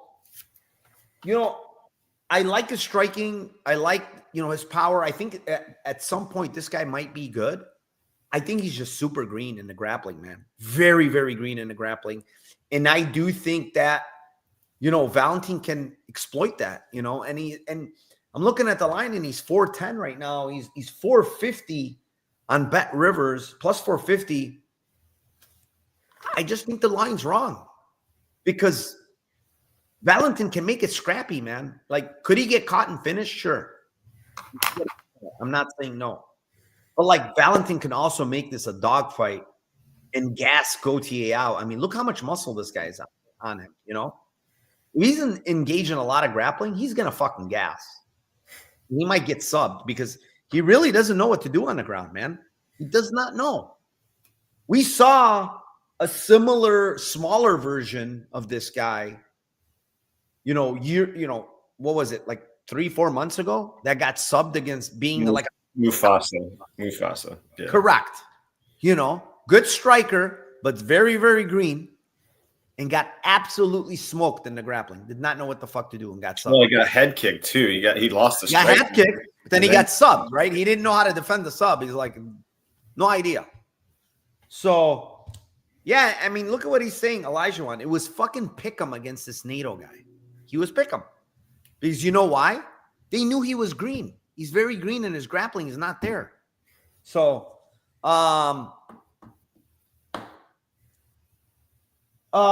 man, I mean, Valentin money line is 425, right? That alone. But we got another whisper bet, Tim. Round 2, Valentin is 2250, or you can get even 2500 in some spots. It's plus 3400 in round 3. Listen, Goautier looked fine against NATO in round 2, but NATO didn't do shit. He got him down, got on top, and didn't do jack shit. I know for sure Valentin's going to do something on top. He does. He just does. He's going to throw. He's going to try to pass. He's going to try to submit you. I watched a Paddy McCrory fight on Tough, and I wasn't, he was getting hit a lot. Wasn't very good for him. But still ended up finishing Paddy McCrory there, So I think he's tough, man. Valentin's not going to be easy to get out of there. Yeah, he could get slept. But if this fight fucking starts extending, man, I would love to have a Valentin ticket instead of the other guy. So round 2 is, like I said, you can get 20 to 2,300, 2,400, whatever. And round 3 is 34-1. Like, he just has the better cardio. He's been there more. And I do think he can finish this guy. I do think he can finish this guy on the mat, especially. So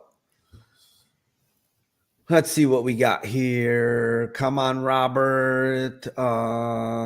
Goatee physique level reaction time KO. Yeah, I mean, he could KO him for sure. No fucking way. NATO ain't ragdolling shit. Come on, bro. Loader couldn't ragdoll Valentin. How would, and even, no, wait. What's his name couldn't ragdoll Valentin? Well, Torres Finney couldn't ragdoll. He kept getting up. He was just holding him. NATO is not going to ragdoll anything, bro. And by the way, NATO got knocked out the very next fight. I forgot against who, some bum. Knocked him out. So, let's move on. Fight number 7. It is in the welterweight division. It is the 12-3 Francisco Prao versus the 12-6 Nikolai Veritenov. And I think this is a close fight, Tim. And I think Veritenokov's much bigger than him. I think Veritenov is the better technical striker than him. I think Veritenov is the better grappler than him. Prado holds the youth advantage. Prado holds a little bit of a cardio edge, I would say. And durability-wise, I would probably lean Prado, but I don't know at 170 because, Matthews buzzed him a couple of times last fight, and Matthews is not known to hit very hard, So I really don't know about durability now at 70. This guy should not be at 70, man. Let's be honest. He's too small, way too small. So I'm going to go with a Tim special here and go ends and split at plus 400 here. I think it's a close fight. I lean Nikolai. I don't think he should be the dog here. I think Nikolai is not a bad fighter, man. He really isn't. I know he showed bad last fight, but it was very short notice. I did say for that fight, I know he was injured going into that fight because he pulled out the previous week, Tim. And all of a sudden, he takes this fight the next week against a wrestler. It didn't make sense. And it was at a catch weight, you know? So I think he's healthy here. I think Prado just not good at anything, dude. Like he's young. I was honestly expecting to see improvements. He took a year off to fight Matthews and move up in weight class. And I'm like, damn, this guy did the right thing. He trained his body to fight at 170. He's very young. He's going to show a lot of improvements. Showed absolutely zero improvements. Same shit he does all the time. So, I mean, watching this guy, I think Veritenov can take him down and top time him. I mean, I'm watching Malarkey just take him down at will. You know, why can't Veritenov take him down? He's probably stronger.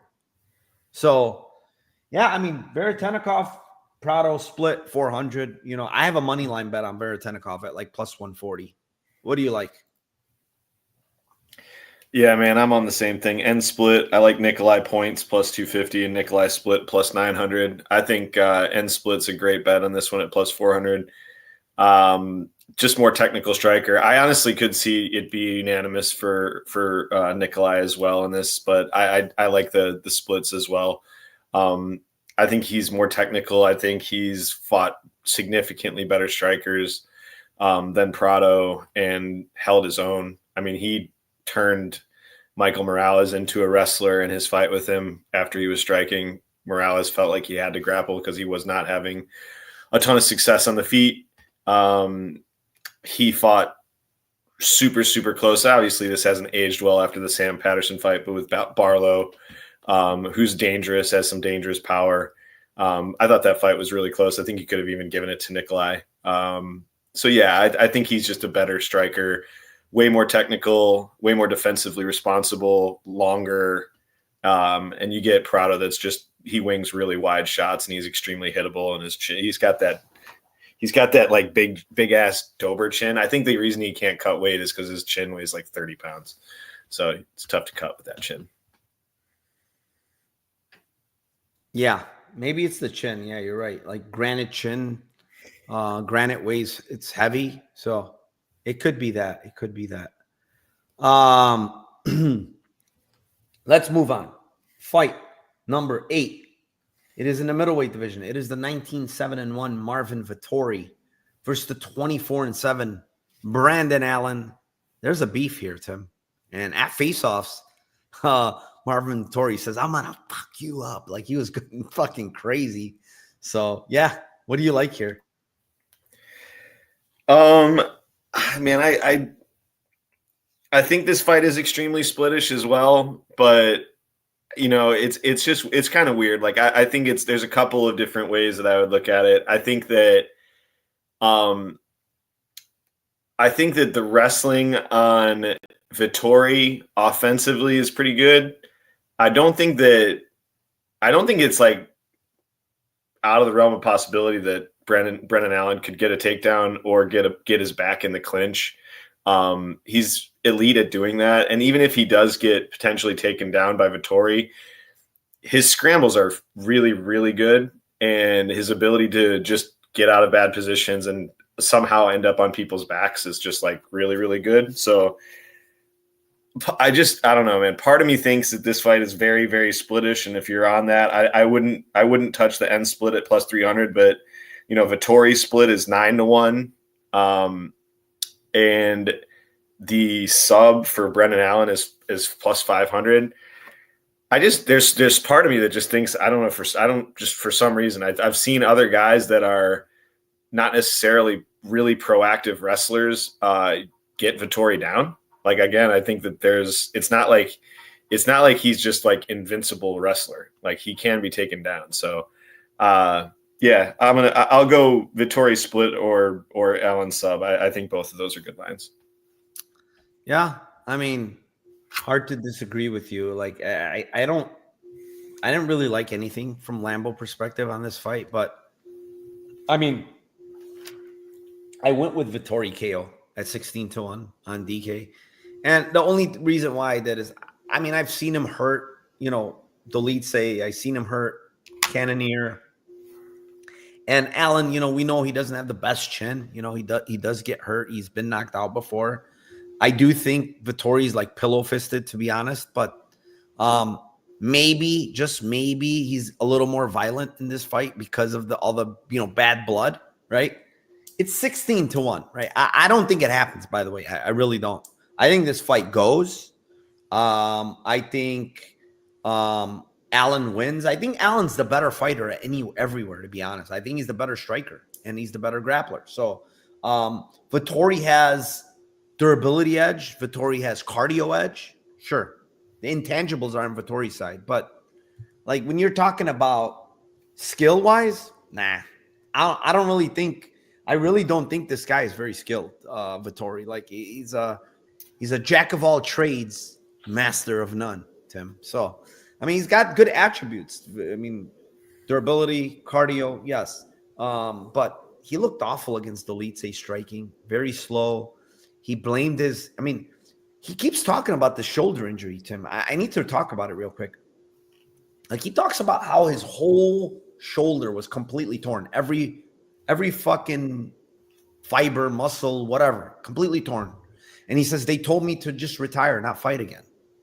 He says. And he says, I came back. I didn't feel 100%. I couldn't throw the way I wanted in the Dulattov fight, he says. So he blamed it on that. I don't know how true or false that is, But for me, it's like, I don't know, dude. I don't think this guy is all that, for one. And I just think, like, Allen's the better fighter, The only thing Allen's problem is he gasses, He definitely gasses. Oh, what the hell happened here? So, yeah. I mean, at the end of the day, I think Vtori KO 16-1 is okay. I don't think it happens again. I think his fight goes. So that's how I see it. I think the fight goes at a very, very high clip. I look at like over 75, 80% this fight goes. I just two guys that are pretty durable. Both of them are not huge finishers on the feet. And, if it doesn't go, it's probably Allen sub via rear naked choke or something. But we've never seen that really with Vtori. He's a good grappler. So, anyways, before I actually move on to the next fight, I do want to shout out Bet Online and sportsbetting.ag. I have a link down below. If you read the instructions, you get $250 in free bets. You get 100 free spins. I always talk to Dave Mason. It's, they're really good if you're betting MMA. That's the thing. If you're betting MMA, regional stuff, they have everything. They have openers. So I recommend really, if you're serious about betting MMA or any combat sports, you should have a Bet Online account. And sportsbetting.ag is just a clone. So that way you get two accounts. You can kind of bet openers on both of them instead of just limited on one. So the link is down below. That's all I'll say about that. Make sure you use that promo code too, because that's what's going to give you the bonus bets. All right. Next fight, Tim. It is in the bantamweight division. It is the 12-3 Kyler Phillips versus the 22-3 Vinicius Olivea. Great fight, in my opinion. I've been going back and forth on this one. And one thing that has stuck out to me in this fight is Kyler Phillips is going to have a monstrous speed advantage. Just very, very big speed, athleticism advantage, to be honest. He's way more athletic and faster, right? Vinicius is going to have a cardio advantage as well as, the guy's probably going to be stronger when it comes to the clinch and stuff like that. Now, I will say Kyler Phillips' wrestling is incredible, dude.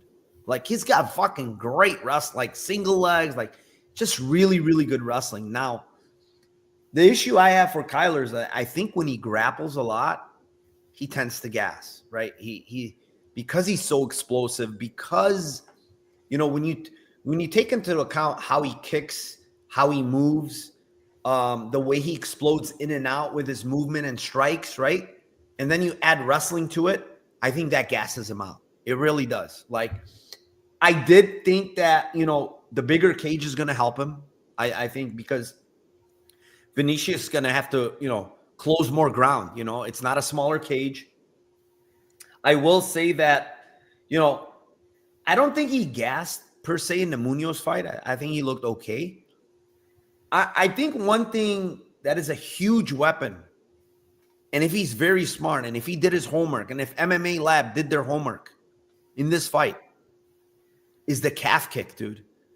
This guy, Vinicius Oliveira, is very, very vulnerable to getting kicked, dude. He has good calf kicks himself, but he can absolutely get his fucking leg chewed off. And the Matrix has very, very fast kicks, man, like extremely fast. And so I think Kyler should not really grapple in this fight, to be honest. I think he should mind his P's and Q's on the feet, explode in and out. I mean, the thing with Vinicius is, like, he's been hurt a lot in fights, man. He's been KO'd 3 times, right? Outside of just being KO'd, he's been hurt in a lot of fights. Like he got hurt in the Said fight. Nurmagomedov, I don't know if it was a spinning kick or something. He got hurt. Sopaj almost finished him, Tim. And that's my concern. Like, Sopaj to take you down and take your back and almost mount you. Like, if he could do that, I'm almost certain Kyler Phillips can do that, right? He's a better grappler than Sopaj, in my opinion. So then I watched the Ricky Simon fight, and I'm kind of scratching my head because I had a bet on Oliveira there, like a big plus money. And I'm looking at Ricky Simon, and he's got an ankle wrap on his ankle, right? And then on top of it, he has it wrapped up. You could see the tape underneath it. So it was definitely a fucked up bum ankle. And that kind of is the reason why he didn't shoot at all. Like, those were not Ricky Simon shots in that fight, because his leg was fucked up, clearly, And so, when I look at this guy, Vinicius, I do think he's going to get better and stuff, potentially, and he has a lot of experience and he's not super young. But man, Kyler Phillips to me is the better fighter. Like, he's the better striker, the better grappler. But like intangible wise, like cardio, just strength, I do think it's Oliveira. However, I kind of think Phillips is the more durable guy, believe it or not, which is funny to say. Yeah, clearly is. Just because this Oliveira guy just gets fucking hurt in a lot of fights, and he's the one that's been finished. So I went with KO 1-2 at plus 1,000 on Kyler Phillips.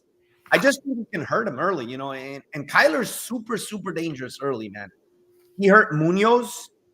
He hurt, a bunch of people he's hurt early in fights, and we know how durable Munoz is. Like, he's just super fucking durable. So if he hurts Vinicius Oliveira, there's potential he could finish him, I wouldn't be fucking shocked if he finished him. So yeah, I mean, it's Phillips KO 1-2 a plus 1,000. I don't have a bet on this fight just because I missed the line. I think I missed, 145, 155. I missed all those good numbers. And I didn't want to press it at 120 because of the cardio. I will say that, listen, if you're looking at this fight and you're live betting, definitely I think you should be betting Phillips.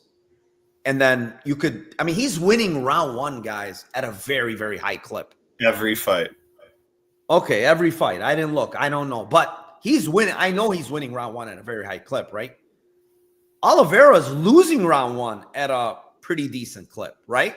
So he's kind of the polar opposite of Phillips. So you probably could get plus 120 now on Phillips and get, plus 180 or 200 on fucking Oliveira after round 1. So yeah, that's how I would look at this fight. It's an interesting fight. I think it's one of the better fights on the card. What do you have? Yeah, I think the thing too with Kyler is Dravi mentioned this in his podcast. I think it's great data is that like he's so much better in the big cage. Like he's just like he needs the extra space. He's like I don't know if he's lost in the big cage, to be honest. Like it was just a great point by him. So he's in the chat. So it was good shit. I tend to if you count these other regionals, I'm assuming they're bigger cages. But, yeah, I'm saying in the UFC. I'm saying just in the UFC. But like I mean the tough one, I guess. I don't know if you even know if that was a big cage or small cage or what the fuck that was. yeah, Dravi said never lost in the big cage in the chat. So yeah, like I just think it's just one of those things that he needs space to operate. Doesn't seem to me to be like as spastic in the bigger cage. Like I feel like the grappling edge in this, like the only part where I would disagree is like his takedowns are so slick that if in this fight, I think you're right that I think he should start off trying to strike, and I think he should start off trying to be quick and just be faster in the first round. But those positions that Sopaj got on him are like, I just think that they're subs. Like, I just think that this is like he's going to do way more than Sopaj did on this. So to me, it's like round 1 plus 1100, round 2 plus 1600. The sub alone is 11-1, and the sub 1 is 27-1. Sub 2 is 37-1. I just think that, like I said, I do think that it's very possible that he could KO him because, like you said, like the speed advantage is huge, and we've seen Lockdog get hurt in so many fights. But club and sub, blast single, take the back. Lockdog literally gives up his back in almost every get up that I saw. Like just legit, like 80% of the time he's trying to get up, he gives up his back. I just don't think that Kyler's going to let him give up his back and not jump it and sink in hooks and then potentially sink in the RNC. So yeah, I really like the sub actually more than the KO in this, but I do think that they're obviously both viable. So that's why I took the round 1 and round 2, but I really like the sub as well. And I like those sub lines at just disgusting numbers. They should be. They should have been whispered. My only thing why I mentioned the grappling aspect is because, so like Phillips in round 1 against Font, like got an easy takedown, stayed on top, and I know Font was kind of working on bottom, but he literally stayed on top for the majority of the round. Font got back up with like 10 or 20 seconds left, started pursuing him. And it just seemed like he fell off the cliff, dude. And I don't think that was the cage had nothing to do with that. Like, I just feel like he probably gasses grappling, in my opinion. Against Rojo, he didn't do bad. Yeah, but Rojo was like, oh man. I'm just saying, I don't think that there was like very much like fighting back in resistance from Font in round 1. Like he's just trying to pretty much hold that position. I think Font is tough to sub. Like he's not why did he gas so bad from him? Not about the sub. Yeah, I don't know. I just think that I think his gas tank in round in that fight, it went way earlier than normal. I think normally it's like you can tell he's gassed by round 3. I think in that fight, I was happy, dude. I had Font by decision in that fight, and you could see that he was gassed. But I think, how about the Barcelos fight? Like he was definitely gas in round 3 in that fight.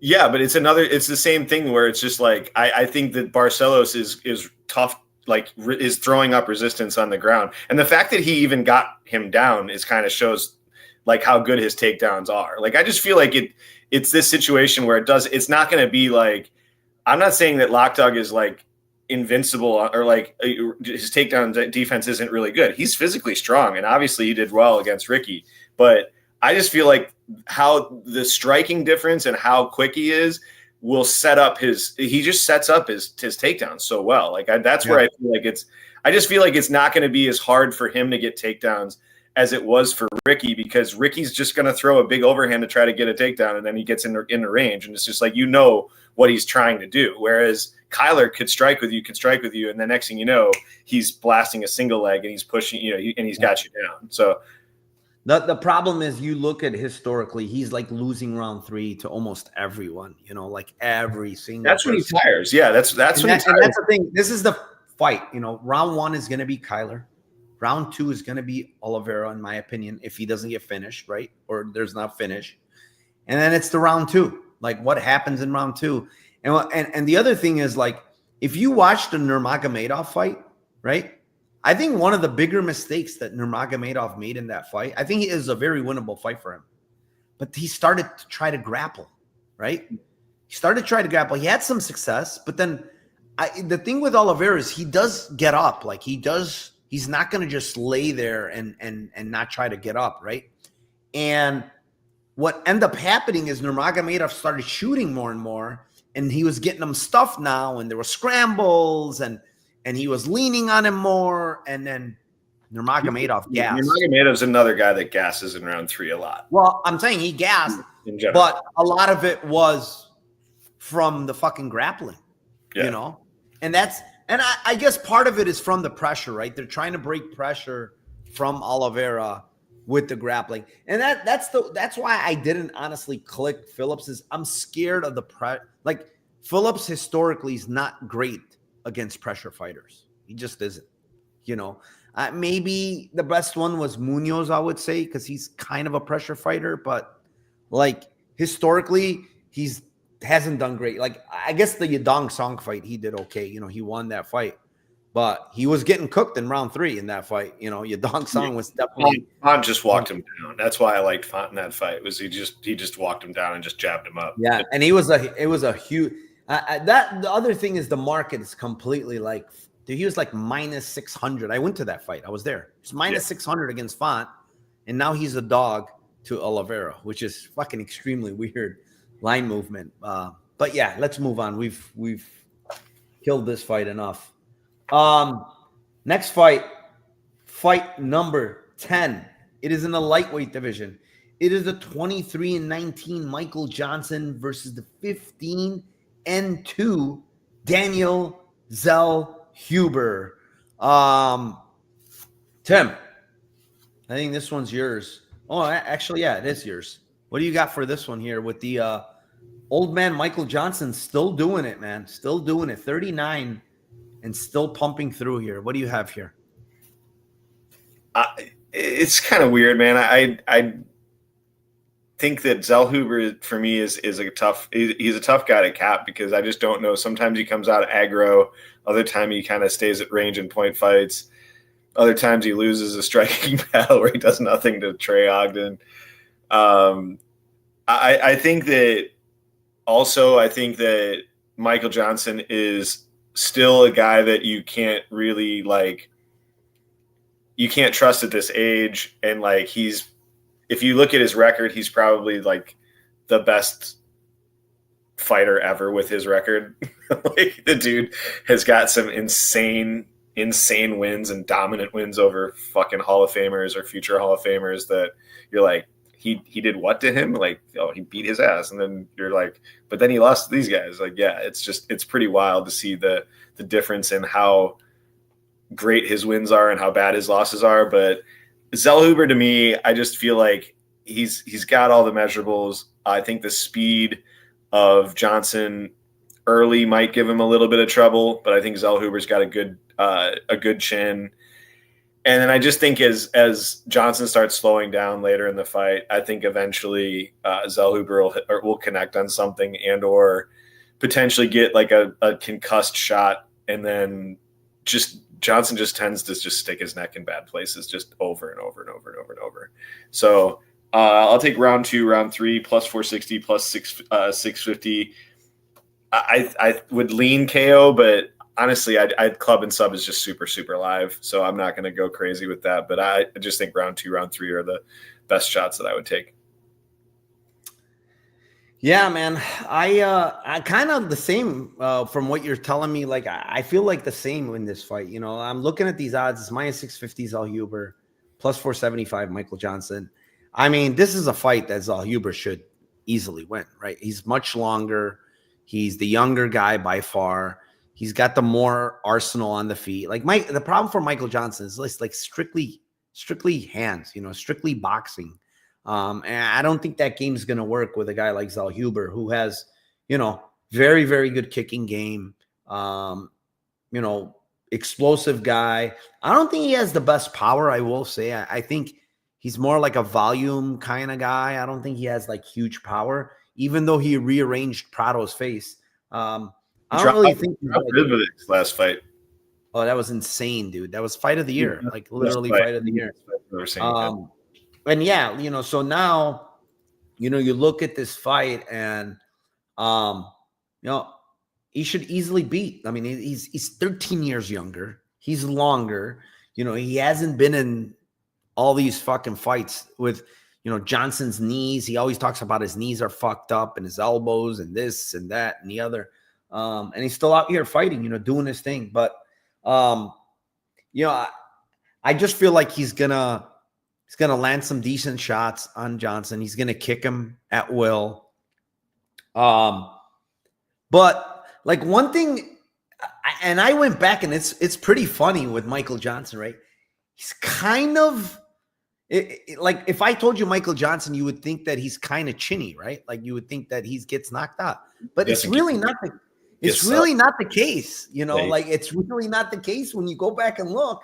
He's only been knocked out 3 times, dude. And he's got over 40 fights. And, obviously the one against Diego Ferrer was absolutely brutal. I mean, that was legitimately the same thing with Josh Emmett. They looked like the same exact punch that knocked him out. Him and Ferrer. And knocked him out the same way. He was like out cold, right? And then the other one was against Justin Gaethje, right?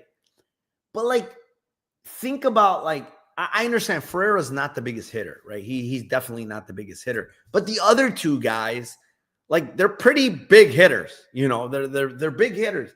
And then you look throughout his career and just up and down and who he's fought and you look at Tim, not only that, you look at how many times, I kind of look at how many times has this guy been dropped, right? Even though you don't get knocked out. Let's see how your chin is. Are you getting dropped very often? And it's just not the case, dude. He's only been dropped. Take a guess how many times in the UFC? Don't look. 5 or 6, maybe? 3 times only. Wow. 3 times only he's been dropped in the UFC, which is incredible, dude. He's fought the best of the best.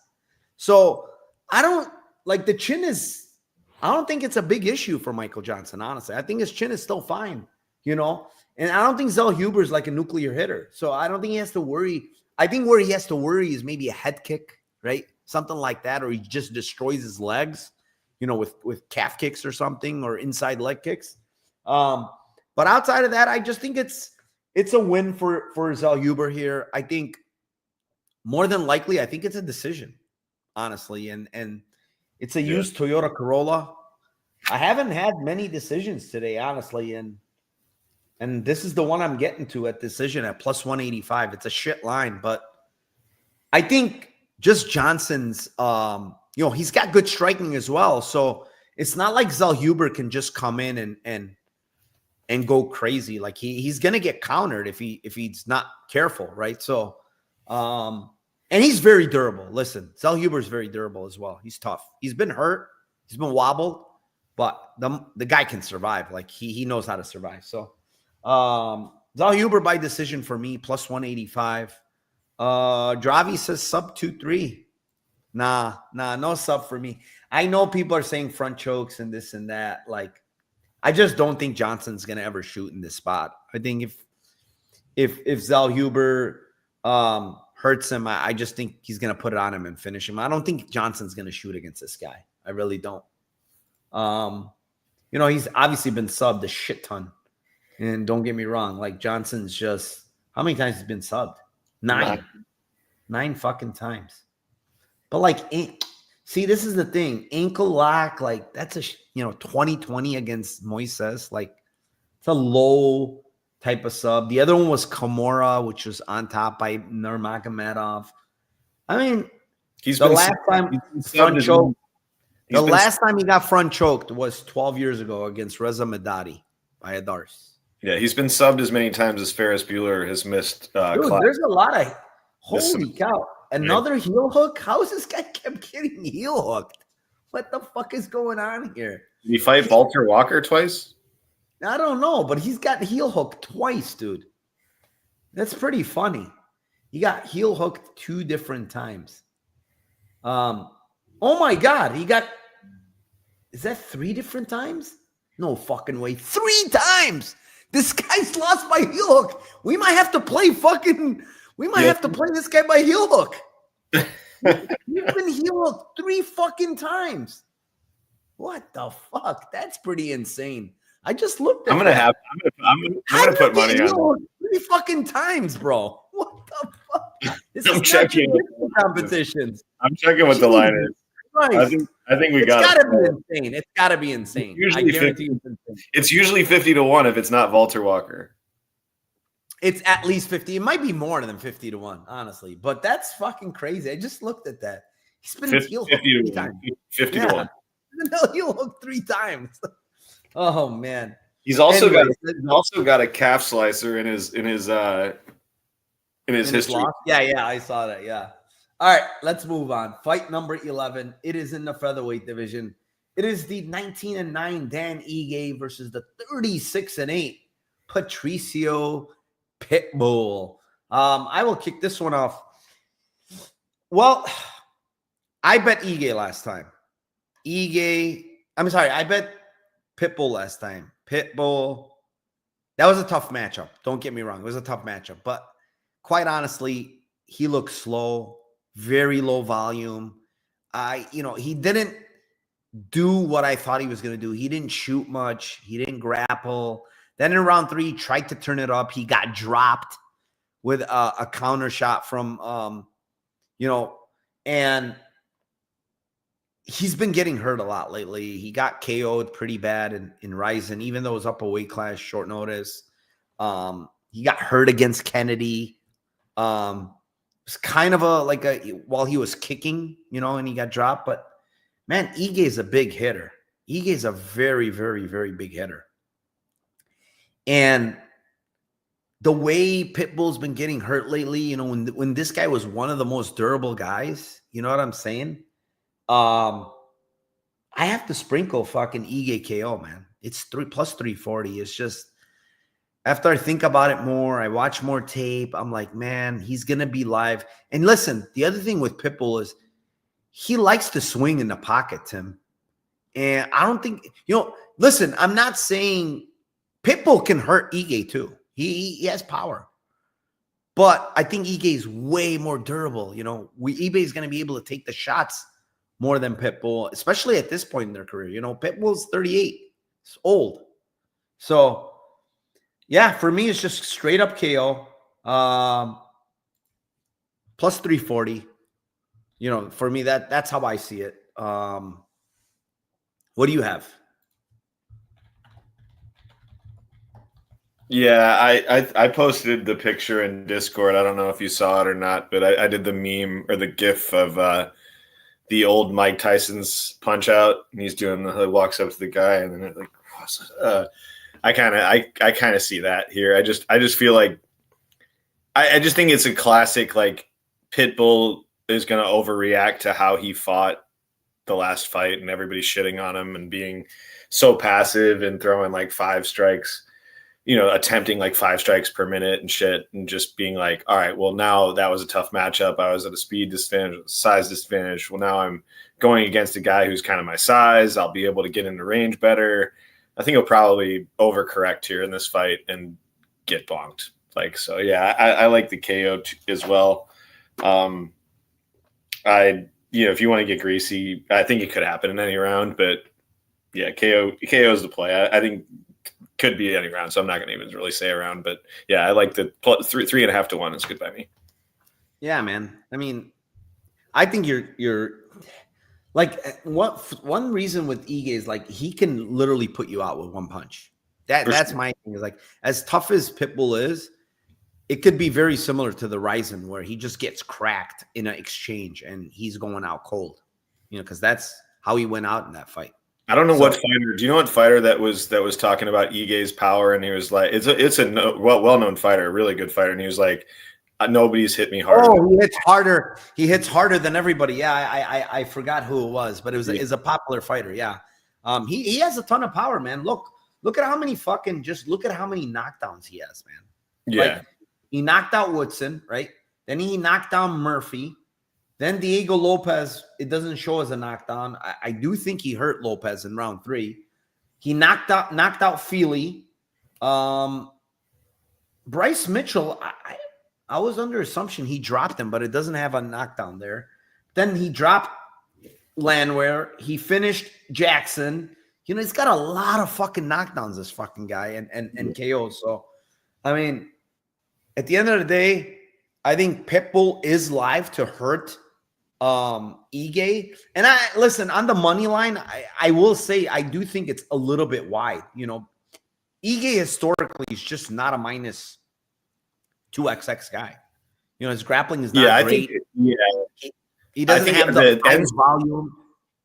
You know? The Pitbull split is like 10-1. I could see him winning a split decision here.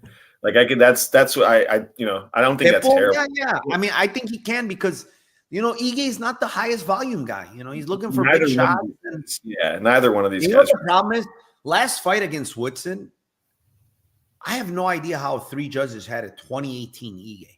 He literally outlanded him by like 40 punches, and somehow he was down 2-0, you know, which was kind of shocking, maybe because he was on the back foot, but it was really weird to see that kind of scorecard in that fight. So anyways, let's move on. Fight number 12. It is in the welterweight division. It is a 28-13 Kevin Holland versus the 19-5 Daniel Rodriguez. This one's yours, Tim. Yeah, this is pretty much like a Kevin Holland is better everywhere except for like reliability in certain situations. You know, like this dude, there's really not a skill in fighting that he's not better at than Rodriguez. Sorry. And I don't know. To me, he's faster, he's longer. The straight right should hit all day long. Rodriguez is a pressure boxer, volume, like throws, takes one to give one, you know, throws a ton of volume. Dude is getting hit versus Morono. I just don't think at this stage in the game, I honestly, I don't even think like even in his prime, I think that it's like a greasy split decision in his win condition versus Holland, and Holland just fighting is dumb as shit, which is possible. Honestly, Holland isn't like crazy, you know, super crazy with his volume, but to me, it's like he's just better everywhere. Better wrestler, way better jiu-jitsu, quicker, longer. Like I said, straight right should hit all day long. The durability on Rodriguez has historically been pretty good, but I just feel like it's waning a little bit, and his gas tank is waning a little bit as well in the last few fights. So I'll take round 2, round 3 for Holland, plus 370, plus 700. KO2 is plus 700. KO3 is plus 1300. I think he's going to eventually get him out. I think it might take a little bit of time, but I think he's going to beat the shit out of him. Yeah, I mean, that's been the consensus, I think, this week. Everybody seems to think Holland's going to KO him. And you know what's crazy is this is the 3rd booking of this fight, Tim. It's the 3rd time they've booked this fight. They do seem to be friendly a little bit, Holland and Rodriguez. Usually Holland is talking shit more, and but these guys seem to be a little bit more friendly. But I don't think that's going to matter. I think D-Rod's looked washed, honestly, the last 2 fights. You know, I don't think he's looked good, even though he's won both of them. He looked bad against Moreno, looked bad against Ponzinibbio. He's going to be the shorter guy here. He's going to be the little shorter reach. He's going to be the older guy here. I just think Holland's going to put it on him. He's going to hurt him on the feet. I think he's going to knock him out, honestly. I mean, D-Rod's a good striker, but he does get hit. He does like to, you know, give one to take one. And I think the only way D-Rod potentially wins this fight is if he's leg kicking inside leg kicks, stuff like that. If he does try to grapple, I think he gets subbed. Hopefully he doesn't try to grapple, because I think if he does, he's going to get, Darst or one of those where Holland's really good. But yeah, I like Holland KO. I mean, it's a used Corolla. It's plus 190. I think it could happen in any round, 1, 2, or 3. But yeah, I mean, it's Holland KO for me here. It's just the youth, the experience edge, the guy's just been fighting a lot more.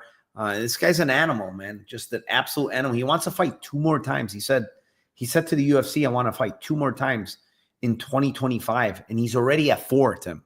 This is already fight number 4 in 2025. He wants 2 more. He wants 6. And listen, this is 4 in less than 7 months, because we're not even done with July. So he could probably do 3 more, honestly. This guy's an absolute savage. And on top of it, he's making a shit ton of money. So it is what it is. I mean, he markets himself. He markets fights, and he just makes money, dude. He makes money. And honestly, they're not giving him, they've been giving him a lot of grapplers, to be honest. Like, look at this: Gunnar Nelson, Rittier, Dolidze, obviously Olashechek, Page, and Madalena. Those were all strikers. But Chiesa, even Vicente Luque was probably trying to do, he wasn't going to strike with him the whole time, and he got subbed. But yeah, I mean, I like Holland here. I just think it's a good spot for him.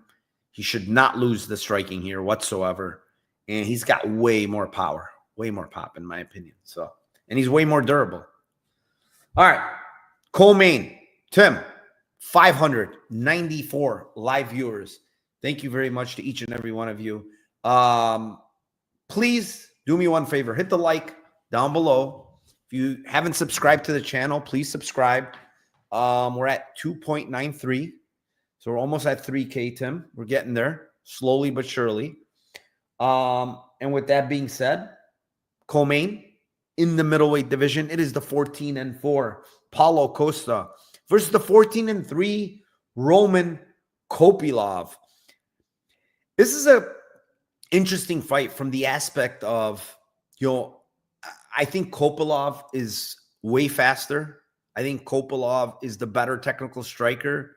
I think Copilov, is just, he has way more arsenal in the striking, right? He's got very good kicks, very, very good timing on his strikes. I love how he throws them in combos. He's a dangerous guy, Tim. Very, very dangerous guy. On the other hand, you look at Paulo Costa and you see a guy that is kind of hot and cold, honestly. He looks good in some fights. He looks terrible in other fights. It's like it's a mixed bag with this guy. You don't know which Paulo Costa you're going to get. Are you going to get the good Paulo Costa, or are you going to get the guy that's fucking doesn't give a shit, right? So that's the issue I have with Paulo Costa. And the guy's not fighting a lot. He hasn't fought since the last fight against Sean Strickland, which, when I look back at that fight and watch it, I have no idea, absolutely no idea how that was a split decision. But it was one of the worst decisions ever. Split decision, I don't know how, but it was. But he pretty much got dominated by Sean Strickland there, Whitaker fight, he fought hard. He fought hard in that fight in the Apex, or not. It wasn't the Apex. It was in the. It was in Australia, I believe. He fought hard there. Not the worst showing, I would say. But then you look at the Rockhold fight, and he looked horrific, dude. Like, I get that he hurt Rockhold, but Rockhold's completely washed. Like, Rockhold shouldn't even be in the ring, and he's punching Rockhold's talking shit to him, licking his blood and coming back. And he even hurt Costa in that fight. And then the Vtori one is obviously very bad. Vtori just pieces him up for 5 rounds for the most part. It looks awful in that fight, and he blames it on they fought at 205. It was injury, weight cut, whatever it may be. But it's just, at the end of the day, this is a guy that you just cannot trust. That's my issue with Paulo Costa. I will say that I do think Costa is more durable and has the better cardio. I've been trying to fade Roman Copilov by 2-3, and it just doesn't seem to work. Here is, before I give my Lambo play, which is, my Lambo play, by the way, is Costa round 2, Costa round 3. 14-1, 20-1 on Bet365. I do think that if he's fight smart, pressure, like he's saying, I think he can break this guy. The other Lambo play, Tim, hear me out here. Go back and watch Costa fights. Go back and watch Copilov fights. Tim, every single fight of these motherfuckers, there's some kind of nut shot, eye poke. Every single fight. It's amazing. I went back. I was talking to Sean. I'm like, Sean, did you tape this Costa and Copilov? He's like, yeah. I'm like, dude, did you notice something? He's like, nah, what are you talking about? I'm like, every fucking fight, there's a fucking a halt in the stoppage in the fight because of a nut shot, of eye poke. There was two of them. There was 2 of them in the Curtis fight. There was, I think, 2 or 3 in the Cesar Almeida fight. Anthony Hernandez, I don't think there was one, but there was a finish there. You know, it's like every fucking fight of Copilov recently has been eye poked. And then go look at the Costa one. It's amazing. Costa, I think, for the past like 6 fights, there's an eye pokes and groin strikes every single fight. So what that means is point deducted is 20-1, Tim, for these 2 foulers, 2 guys that fall like a motherfucker. And draw is probably what, 66-1, 80-1, or something crazy. I'm going to poke both of them because I've watched these 2 motherfuckers foul way, way too much. So I'm going to take a shot there. I never play those, but it was just a crazy. Yeah, I mean, I know it's a shit price, but this is just one of those fights that, man, there's so many fucking fouls from these guys in every single fight that it's potentially could happen here where a point gets deducted. Tim, what do you like here? I've gone back and forth on this one a bunch. I don't know. To me, I think the narrative on Copilov, don't get me wrong, like, does the guy slow down? Yes. Does he like clearly not strike as aggressive? Like, does he not? It's not that he doesn't strike aggressively. He doesn't pump out as much volume, and he clearly looks like he's like his hands are on his knees. He's mouth breathing. He's got the full blown meat sweats. Like, but the dude's like, out of 12 of his finishes, how many are in round 2 or 3? 11. So it's like, it's just hard for me to get to the whole, like, he doesn't fight through it and he doesn't keep the foot on the gas kind of shit. Like, dude, he clearly finishes guys. Like, and he, like, I mean, Chris Curtis is not a guy that typically goes out easily, and he's pretty durable, and he finished him last fight with a second to go. Obviously that was a little bit lucky, but he still connected on a shot that put him down and a head kick that was legit.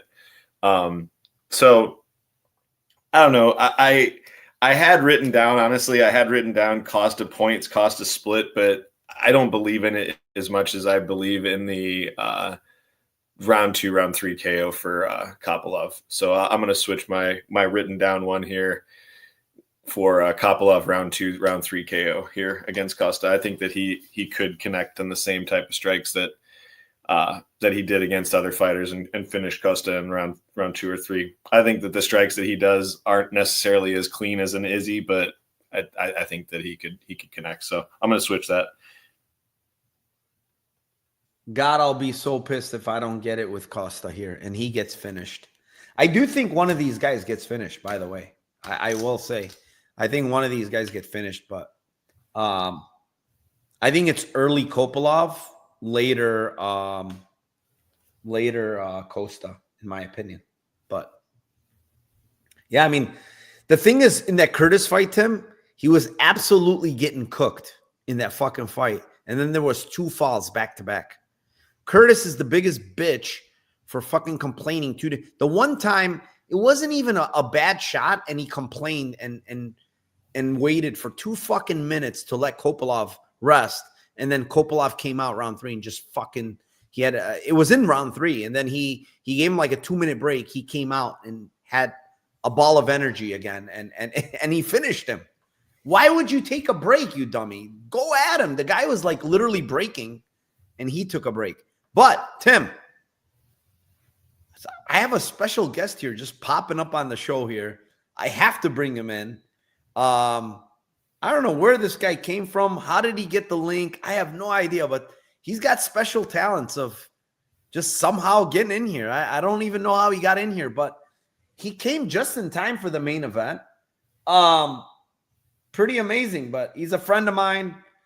I do want to welcome my boy, Lucrative MMA. What's up, my man? Straight from his car with his shades on. Holy moly, what is going on? The whole thing broke. That's fucking great. The fucking phone broke. What happened? He got so excited he knocked it out. That's great. Oh God, that's a fucking great moment there. That's got to go down in history there. What happened, Jay? Bro, can you hear me? Can you hear me? Yeah, I can hear you. I can hear you.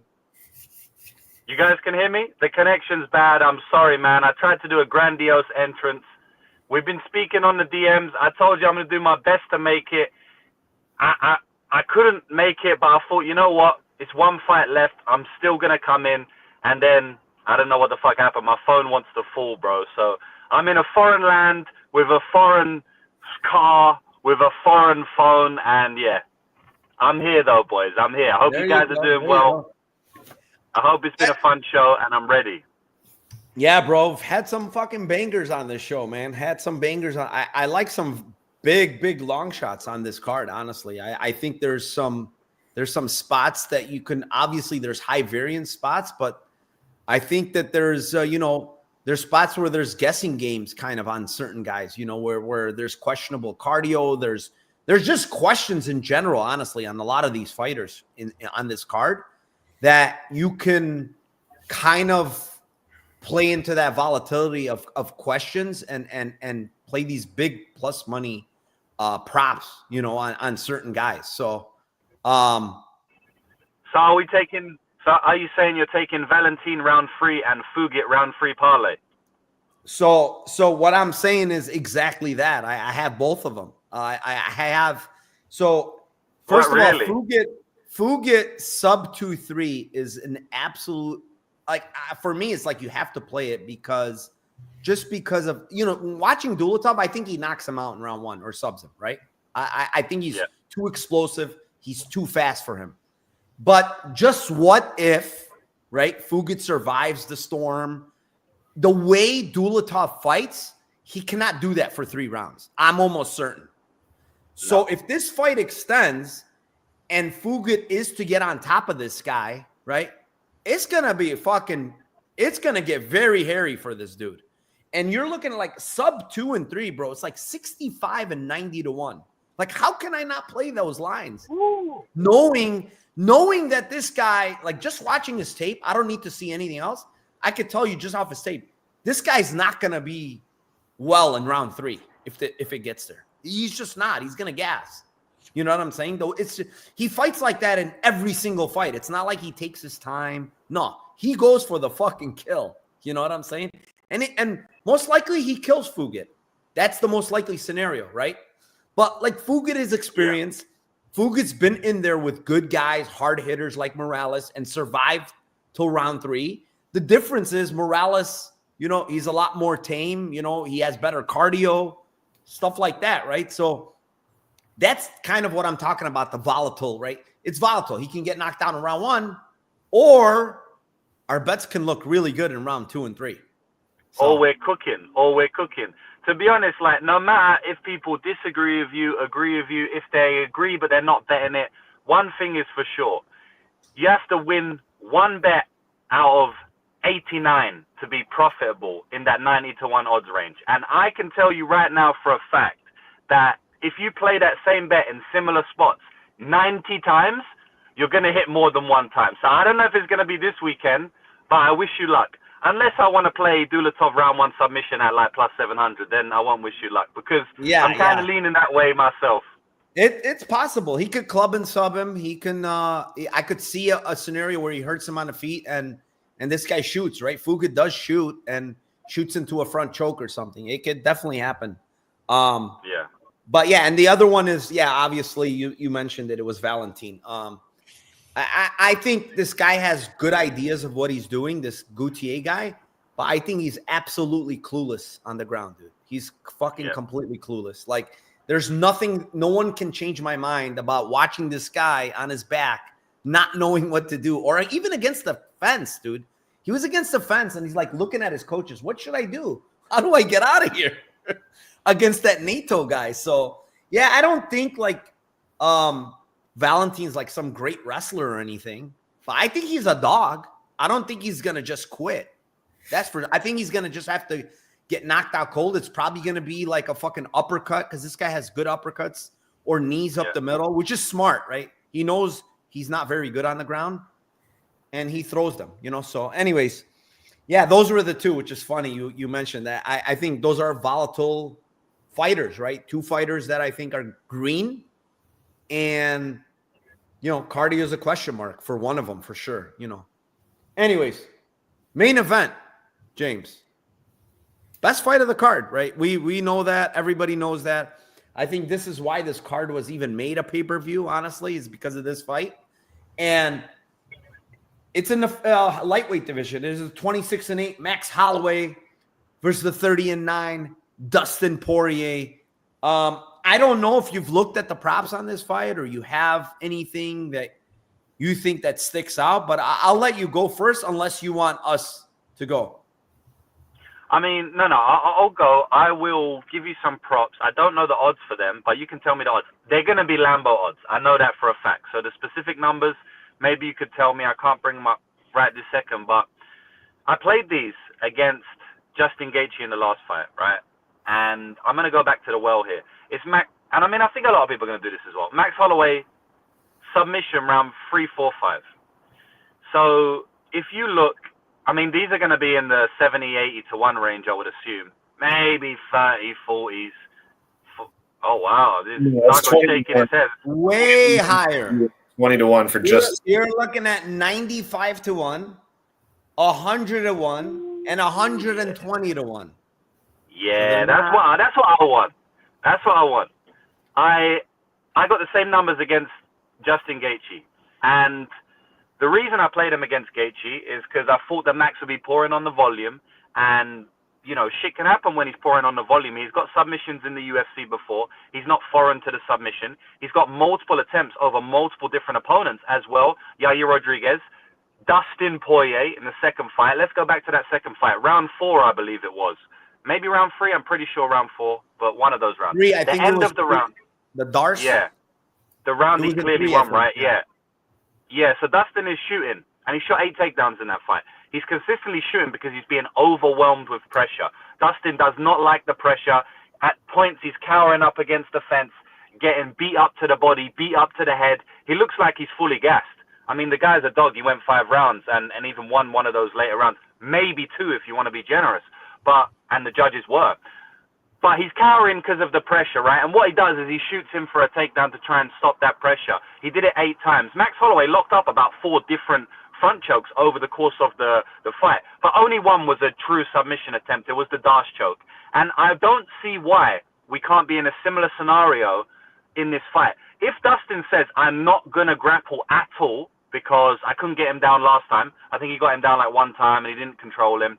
If Dustin says that, which is a possibility that people will bring up, well, then he's going to get cooked on the feet, in my opinion. The volume difference and the cardio difference is quite large here.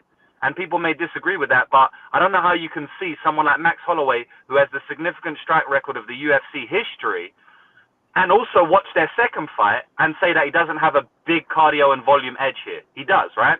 So he's going to get cooked on the feet, in my opinion. Like, maybe he lands a knockout blow. He could do it. But I think that in many of these fights, Dustin will shoot at least once or twice, right? And if that happens, we're live with Max Holloway's submission. Of course, the KO is a bit more likely, and so you go the 3, 4, 5 route as well. I just feel like the fight will probably finish. The BMF title will probably finish. I think doesn't go at plus money is also good, but, you know, these are not Lambo territory. So max 345, submission 345 is going to be my Lambos. Yeah. Those are insane numbers, man. Didn't he have a Darce against, somebody mentioned Korean Zombie, but I think he had one against Yair too, if I remember correctly. Yeah. He had a front headlock against Yair. I can't remember exactly what it was. It was and like a front choke, I'm him. pretty sure. Yeah. But he had one against Korean Zombie. Someone mentioned it in chat. I remember that. He had a Darce against Korean Zombie. Yes. So, and have you seen his vlogs? Have you seen his vlogs? So he's been putting out vlogs. He's been grappling a lot. I saw it. Yeah, that's on his IG. Yeah. I just looked at his IG. Jokes, specifically the Darce choke. He's drilling Darce consistently on the vlog. So, you know, we might have some information there. All right. Yeah. If you like Darce, James, the Darce on MGM is 16-1, but sub is 20-1. What do you think you should play? Yeah, that's a tough one, man. I mean, that's like a bet online special, you know, where they got the via decision better than the money line or something, you know. But dude, what is that? 16-1 to 20. What the fuck is that? I was laughing really hard when I watched it. Yeah, that's pretty bad. Tim, what do you got here for this fight? Yeah, I mean, I'm obviously gonna throw some small stabs on that. Those long ass sublines. I like that look as well. But I'm gonna be on the ends by split at plus 400, and Dustin by points and Dustin by split. I just think that this has, even like similar to the last fight. I mean, I think that this fight has, you know, potential for max out striking him by 30 strikes and still losing 3 rounds, you know, to 2, or having 2 judges see the damage being done and the bigger shots being done by Dustin. At home crowd going to be rooting for him every time he lands a strike. I also was thinking that it's possible that Dustin could KO him after, you know, watching the Topuria fight and just seeing, like, when these guys get eventually, these guys that are just super durable, that take all the shots that Max has taken over his career, when they start to get knocked out, then it's just like it's downhill really quick. I mean, it isn't something that usually just like, oh, just all of a sudden they just start getting knocked down or hurt more often. He got dropped versus Gaethje. I think people think that this was just like, obviously he won a dominant fashion in that fight, but I think people forget that he actually got dropped in that fight, and then he gets finished by Ilya for the first time. So I was thinking initially, that if Dustin lands the same shots that he did in the first round of the second fight, I think that those types of shots could possibly get Max out. I also think that, like James said, I think like after that first round and then shooting takedowns, I think that's part of the reason why he gassed. I mean, he just fucking went all out in round 1 and then tried to go pretty much all out in round 2, started going for takedowns, and then definitely you could see in the gas tank. But I think the gas tank situation, if he doesn't really, really hurt him bad like he did in the first round, I think that'll probably change a little bit this fight, that he's not going to necessarily waste half of his gas tank in round 1 and then be able to kind of settle in a little bit more.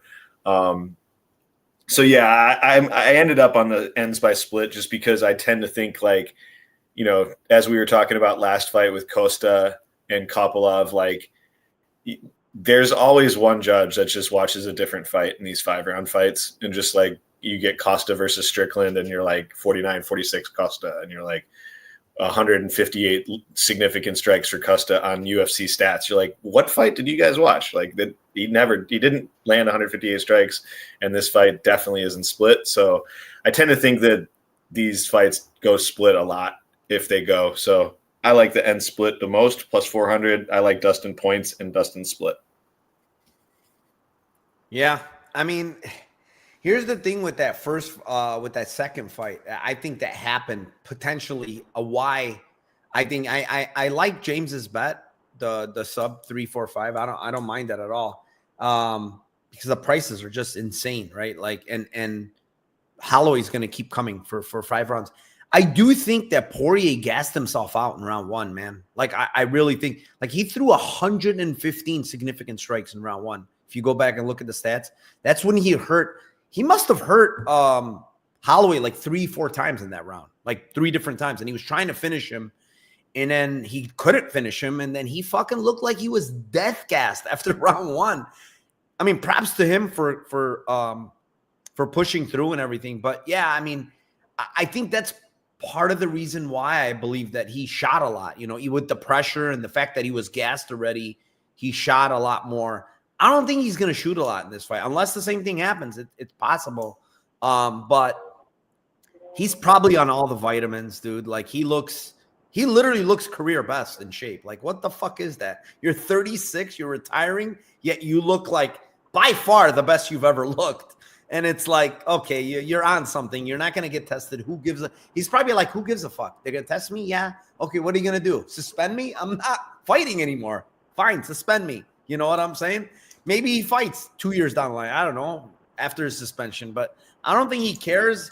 And quite honestly, I'm almost sure he's on fucking steroids, you know, just the way he looks. So, but, you know, the thing is, I think that Poirier, you know, has the power edge here for sure. I think he definitely has the power edge.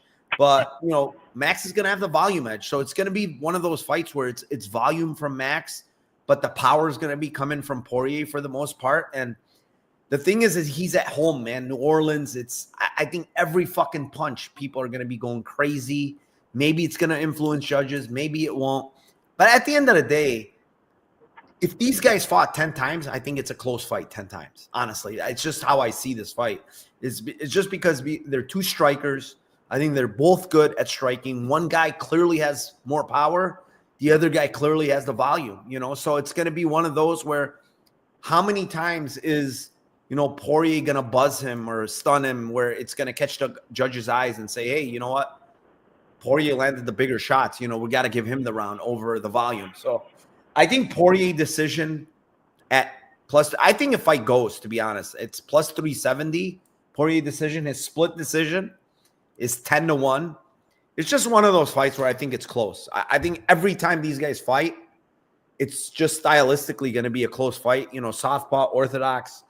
Yeah, I mean, there's nothing else. The kicks are not going to really affect Holloway here. He's been absolutely getting his leg torn off the last couple of fights. If you watch who was it? Ilya just absolutely blasting that lead leg with calf kicks. And then the fight before that, same thing. He got his leg chewed off with calf kicks again. I don't think that's going to be an issue for Holloway here. You know, maybe inside leg kicks, but, you know, Poirier is not like some lethal kicker. So, yeah, I mean, just for me, it's decision and split. But I like the looks from you. Honestly, yeah, I'm gonna probably play the 120-1. How wrong can you fucking be, right? Like how wrong? I played him against Gagey round 3, 4, 5 KO, and round 5 was 55-1, and he does it with 1 second remaining. And I was at the fights, James, with my wife. Wow, I was at UFC 300. Crazy moment. I paid $6,000 for the tickets, and with that bet, I literally paid off my tickets, and it was crazy. It was like the craziest moment.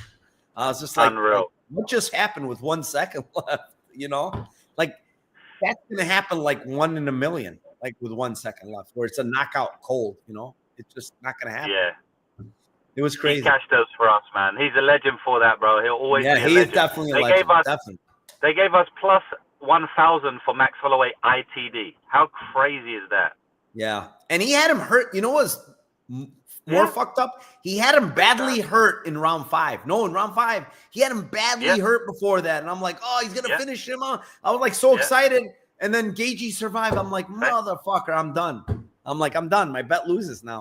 But then he knocks him out in 1 second. So anyways. So, can I ask you a question? I want to hear you guys' opinion on this because, you know, the first fight is 2020, right? It's 5 years ago. It's a very different fight now.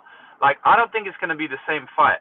And that was Max Holloway's debut at lightweight, right? So he fought him at his debut in featherweight on his actual UFC debut. And then he fought him in his debut at lightweight. He had never fought a lightweight before that, Max Holloway. Now this is going to be his 3rd lightweight fight. And he just had one like a year ago. I feel like in the Gaethje fight, he looked way stronger, way more powerful. I think his shots look harder and faster. And I think he looked bigger and his back looked more ripped. I think he looked more athletic. I think in the first fight, he looked like a fucking 145er, honestly, and Dustin Poirier looked massive. I don't think it's going to be the same physicality difference here because Max has now had 3 fights at lightweight. This is going to be his 3rd fight. Do you see that changing the dynamic of the fight at all? You know, with the physicality? Because everyone's saying, oh, you know, Poirier's going to hurt him and Max can't hurt him, but maybe volume. I feel like Max can hurt him this time. No, I wouldn't take it. You know, I wouldn't say Max can't hurt him. You know, Max pours the volume, bro. Body, head. Like, I think he can hurt anybody probably just based off volume, right? He could break people. But I will say in the Gaethje fight, because I was there in person, I think the whole fight changed, James, after that spinning kick to the face. It like literally broke Gaethje's nose. He could not fucking fight after that, dude. It was so weird. I was there and it fucked him up. He was blinking and he couldn't see, and it just completely shattered his face. It was a spinning kick right to the fucking face with like 1 second in round 1. And it completely changed how Gaethje was fighting after that. He was so hesitant. He didn't want to throw because it was obviously hurting him a lot, you know, because his whole fucking shit was broken. And I don't know. I think that played part of the reason why it looked so dominant, I think, for Max was part of that. But physically wise, yeah, I'm not going to disagree with you. His physically wise, he looks much better. I mean, he did not look like a 55er the first time they fought, no doubt. Like, he looked skinny, scrawny. He's kind of built in more into the body now. And if you see, he's a bigger guy. Like, he's not a small guy, right? He's taller. He's taller than Poirier is. So it's not like he's a small guy. So, yeah, but I still think Poirier is the harder hitter of the two, obviously, for sure. But yeah, it's probably not going to look the same where he's just fucking hurting him with every punch early on, you know, because that's how it was in the first fight. Like, the power was clearly a problem for Holloway in the first fight. I don't think it's going to be the same here, obviously, you know, but you know, because even though Topuria put him out, right? Topuria still landed some big shots on him prior to that, right? And he took him pretty well. So let's not forget that. Like, he took him pretty damn well there. But then, obviously, you know, Topuria can fucking knock out anybody. Doesn't matter. Doesn't fucking matter. Yeah, the thing with me with Max is, like, even against Gaethje, like, Gaethje in round 1 and round 2, like you said, he was getting his ass beat, and he was just really, like, way more defensive than normal. And then when he started, like, brawling a little bit more and walking forward and just like going at Max just didn't like that. Same thing in, like, the Volkanovski fights. Like, when Volk was just trying to make it kind of clean and do his normal thing, and he was actually losing. And then when you just started, like, walking into him and really pressuring him, that's when he started having success. Like, I think that's the same thing with Poirier. Like, I think Poirier is, like, he has that style where he's like, all right, dude, let's go at it. I'm going to take your shots. I'm not. And I think Max tends to struggle with those types of fighters as opposed to the guys that he can get off 4 or 5 strikes against them and then take one and then just dodge, 2 or 3. Like, I think that's it's just matchup wise. It kind of is all matchups. And I think that's what he kind of struggles with if you're looking, like, historically in some of his fights and when he's had success in fights, even against the same fighter like Volk. It's just like, yeah, dude, when he has a clean, you know, when he's able to get off his strikes, like, he's just insane. But if you start pressuring him a little bit more and you're willing to kind of go at him, I think that's when he struggles a little bit. Yeah. All right. Lambo parlay time. I know James doesn't have one, but he might still give one. He doesn't care. The man just from his car might just splatter around a plus, you know, $1 million. Who knows? I got one. I got something in the bag for you. I got something in the bag for you. Don't worry. He got it. I actually have the same exact bag in black. Is that black or gray? This is gray, bro. You got good taste. You got good taste. I have the same exact one in black. It's handy, man. Handy. Yeah. All right, Tim. I got 2 of them. I think these are very, very live, by the way. My first one is Ryan Spann, KO 1. With Jimmy Crute, sub 1. That one is 23-1. All right. The next one is a little bit more, you know, tame. It's Poirier decision, Kevin Holland by KO, Jimmy Crute ITD, it's 22-1. Those are the two. They're around 23, 22-1. We tamed it down. I think they're both live, honestly. Points for Dustin, Crute, ITD, and what is it? Holland KO, straight up KO. Yeah. Nice. You want to give yours, James, and then so you can go? I don't want to keep you sitting there. All right, let's go. Goautier, round 1 KO. We'll go with Kevin Holland, KO. And then we'll go with Max Holloway, ITD in the main event. That should be good. That's going to be a pretty big price, honestly, because Holland KO is 190-ish, if I'm not mistaken. Right. Holland KO is 190. I don't know what Gaultier KO one. I'm looking at it now. Gaultier KO one is 155. Damn, that's bad. That's huge. I think it's less than that on my books, but yeah. Yeah, it's 155. Okay, and then the other one's what? ITD for Holloway. Yeah. Holloway ITD double chance. That's going to be a good price for sure. Plus 330. So you're looking at 31-1 basically on that one. All right. Not bad. Something light. Not as good as the last one, but it's all right. Tim, what do you got? If you want to go, James, you can, bro. I know you're sitting there. You can head on out. I appreciate you for coming in. If you want to say anything, you're more than welcome. I appreciate the time you spent, the 20 minutes or so, and you still gave us bangers, dude. Fucking plus 120s. 120-1. Well, what's going on here? I have to, bro. If I come to the Lambo Plays podcast, I can't be giving out no used Corolla. You know how it goes. I will go because my battery's about to run low and I don't have my charger. But, man, it was an honor coming in. I don't have anything to say other than good luck to everybody watching. Good luck to you two. Let's cash a big one and come on my show sometime. And I'll see you in Vegas soon. That's the last thing you should be saying. Yeah, bro. We'll try and tee it up. It will be epic if we can get it done, bro. All right, brother. Have a good day and good luck tomorrow. All right. All right. Take care, bro. Bye. All right, Tim. What do you got? I got Jimmy Crute sub, and I got Kyler by sub 31-1, and add Dustin points 151-1. Jesus Christ. How the hell did you get that high? Dustin points? Holy moly. Wait, Dustin points. Crute sub, Kyler sub. Crute sub, which is very likely. Kyler sub scares me a bit, but we're still going to put it in. I might do Kyler ITD. I think Kyler ITD is better, honestly, than sub. It'll probably, what will that take it to then? 71, still 71-1. Yeah, I like that. I like that better, honestly. But I think it's better because it's going to be hard to sub, honestly. I don't know. Maybe he can get the sub, but he can also KO him. This guy's always getting hurt, Tim. Yeah. So the 3-legger, if the 2-legger is Crute sub, Kyler sub, but the 3-legger is Crute sub, Kyler ITD, Dustin points. Dixon wants breakdowns for Usyk Dubois. I taped that one, actually. It's funny you say that. I like Usyk there. I think southpaw stance gives Dubois a lot of problems. If you look at the Kevin Lorena fight, he's also a southpaw. He hurt Dubois multiple times in round 1, dropped him 2 or 3 times.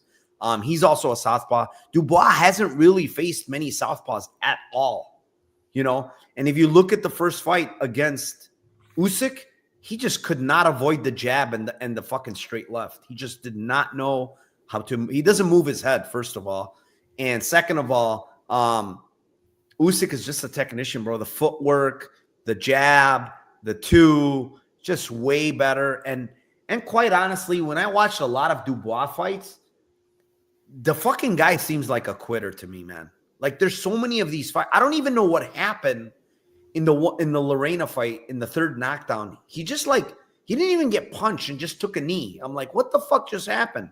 Why is this guy taking a knee for nothing? And then you watch these other fights where, he's like literally quitting. And so I don't trust the guy whatsoever, bro. He quit in his other knockout, right? His other knockout loss, he absolutely quit. And, in the Usyk fight, he obviously got knocked out. I think Usyk, later rounds, knockout, 7-12 potentially. It could be decision, but I like Usyk there quite a bit. If you want to put him in parlays, I don't think he's losing to Dubois, man. Like a lot of people are betting Dubois off the Anthony Joshua, but they're two very different boxers. Joshua's in there trying to throw big shots, and he has no chin whatsoever, while the opposite of Usyk, he wants to move, footwork. He's going to run circles on Dubois as far as footwork. So I like him there. And the other one is I have a huge bet on Mario Barrios, minus 225, minus 230, whatever. 46-year-old Pacquiao. Everybody's betting him. This is Mike Tyson all over again. I have a monster bet on Barrios. He's got a great jab, very, very good jab, powerful jab. And when I'm watching that last fight, the Ugas fight, Pacquiao looks very, very fucking slow. His footwork's not the same. He's getting hit a lot by Ugas, who was a little bit older also at that point. And, Barrios just has a very, very good jab, man. And he has power. He drops and hurts a lot. Like Ugas is a very, very tough guy. He beat the daylights out of Ugas in that fight. I have no idea how he didn't finish him, but his face was rearranged. The only problem with Barrios is he gets hit. He's not great defensively. He does get hit, but the guy has a great chin. He's got a fucking great chin. He's Mexican tough. And dude, this guy's 46, man. You cannot fight at 46, especially at the lighter division. These guys who are way faster. You need your reflexes. This is not heavyweight division, Yeah, maybe Manny still can carry his power or something, but his reflexes are gone, guys, at 46. Don't let anybody fool you that, Manny's, he looks in great shape. He's doing steroids. That ain't going to help him with his speed. That ain't going to help his fucking footwork at 46. It's gone. His footwork is gone. His speed is gone. So, yeah, I like Barrios. Huge there. Huge. I wouldn't even, I have a lot on Barrios. A lot. So, yeah, I like both Barrios and Usyk. They're favorites, but I think Barrios should be 80%, honestly. He should be at least 400. Somehow the line's minus 2, whatever. And that's because the betting public just loves Pacquiao. He's the big name. And I've heard all types of people wanting to bet Pacquiao because nobody knows who the fuck Barrios is, first of all. And second of all, Pacquiao's a legend, man. And it's like, oh, yeah, look, he looks in great shape and all this other stuff. But, man, it's such an easy bet. If it loses, it loses. But I would make this bet 10 times out of 10. And it would be a max bet for me every single time. It's 46-year-old against a 30-year-old in his prime. Much bigger, too. I didn't even say that. Like, he's way bigger, way longer. And honestly, Barrios has one of the best jabs in boxing. His jab is fucking really, really, really good. And if you watch the Ugas fight, he was landing at will on Pacquiao. And that jab's going to land all fucking day, all day on him. So, yeah, that's where I am with that fight. Yeah, those are the two boxing fights. I mean, I taped some other ones, but I actually I'll give you guys one more. I like fight doesn't go to distance in the Kameda versus what's the guy he's fighting? I'm drawing a blank now. Kameda versus, how am I drawing a blank on this guy? Jesus, who is he fighting? No, it's not Bam. He's got like 4 names. I can't even remember his name. But yeah, I like fight doesn't go there. I think he's gonna knock out Kameda to the body, actually. Kameda is very wild and he comes forward just throwing big shots, but he's been KO'd twice, and And his opponent is really, really good to the body, man. Really, really fucking good. He's powerful to the body. He's got a beautiful left hook to the body. Picasso, exactly, Picasso. Alan Picasso, yeah. Romero or whatever. He has got 10 names. But yeah, he's going to cook. He's going to cook Kameda, and I think he finishes. And I think it's like close to plus money or pick him. So, yep, that's what I like. Anyways, Tim, you got anything? Tomorrow is I'm gonna have the Final Bell again. That show has been actually really good. Last week on the Final Bell, by the way, I gave you guys submission Petrino and sub 1 at 1,019 to 1 on that show. So I'm gonna do it again tomorrow. The card starts at 3 my time, 6 Eastern. So Final Bell is probably gonna be about 3 Eastern. I would say, 3 or 2 Eastern. On Twitter, yep. Tim, you got anything? No, sir.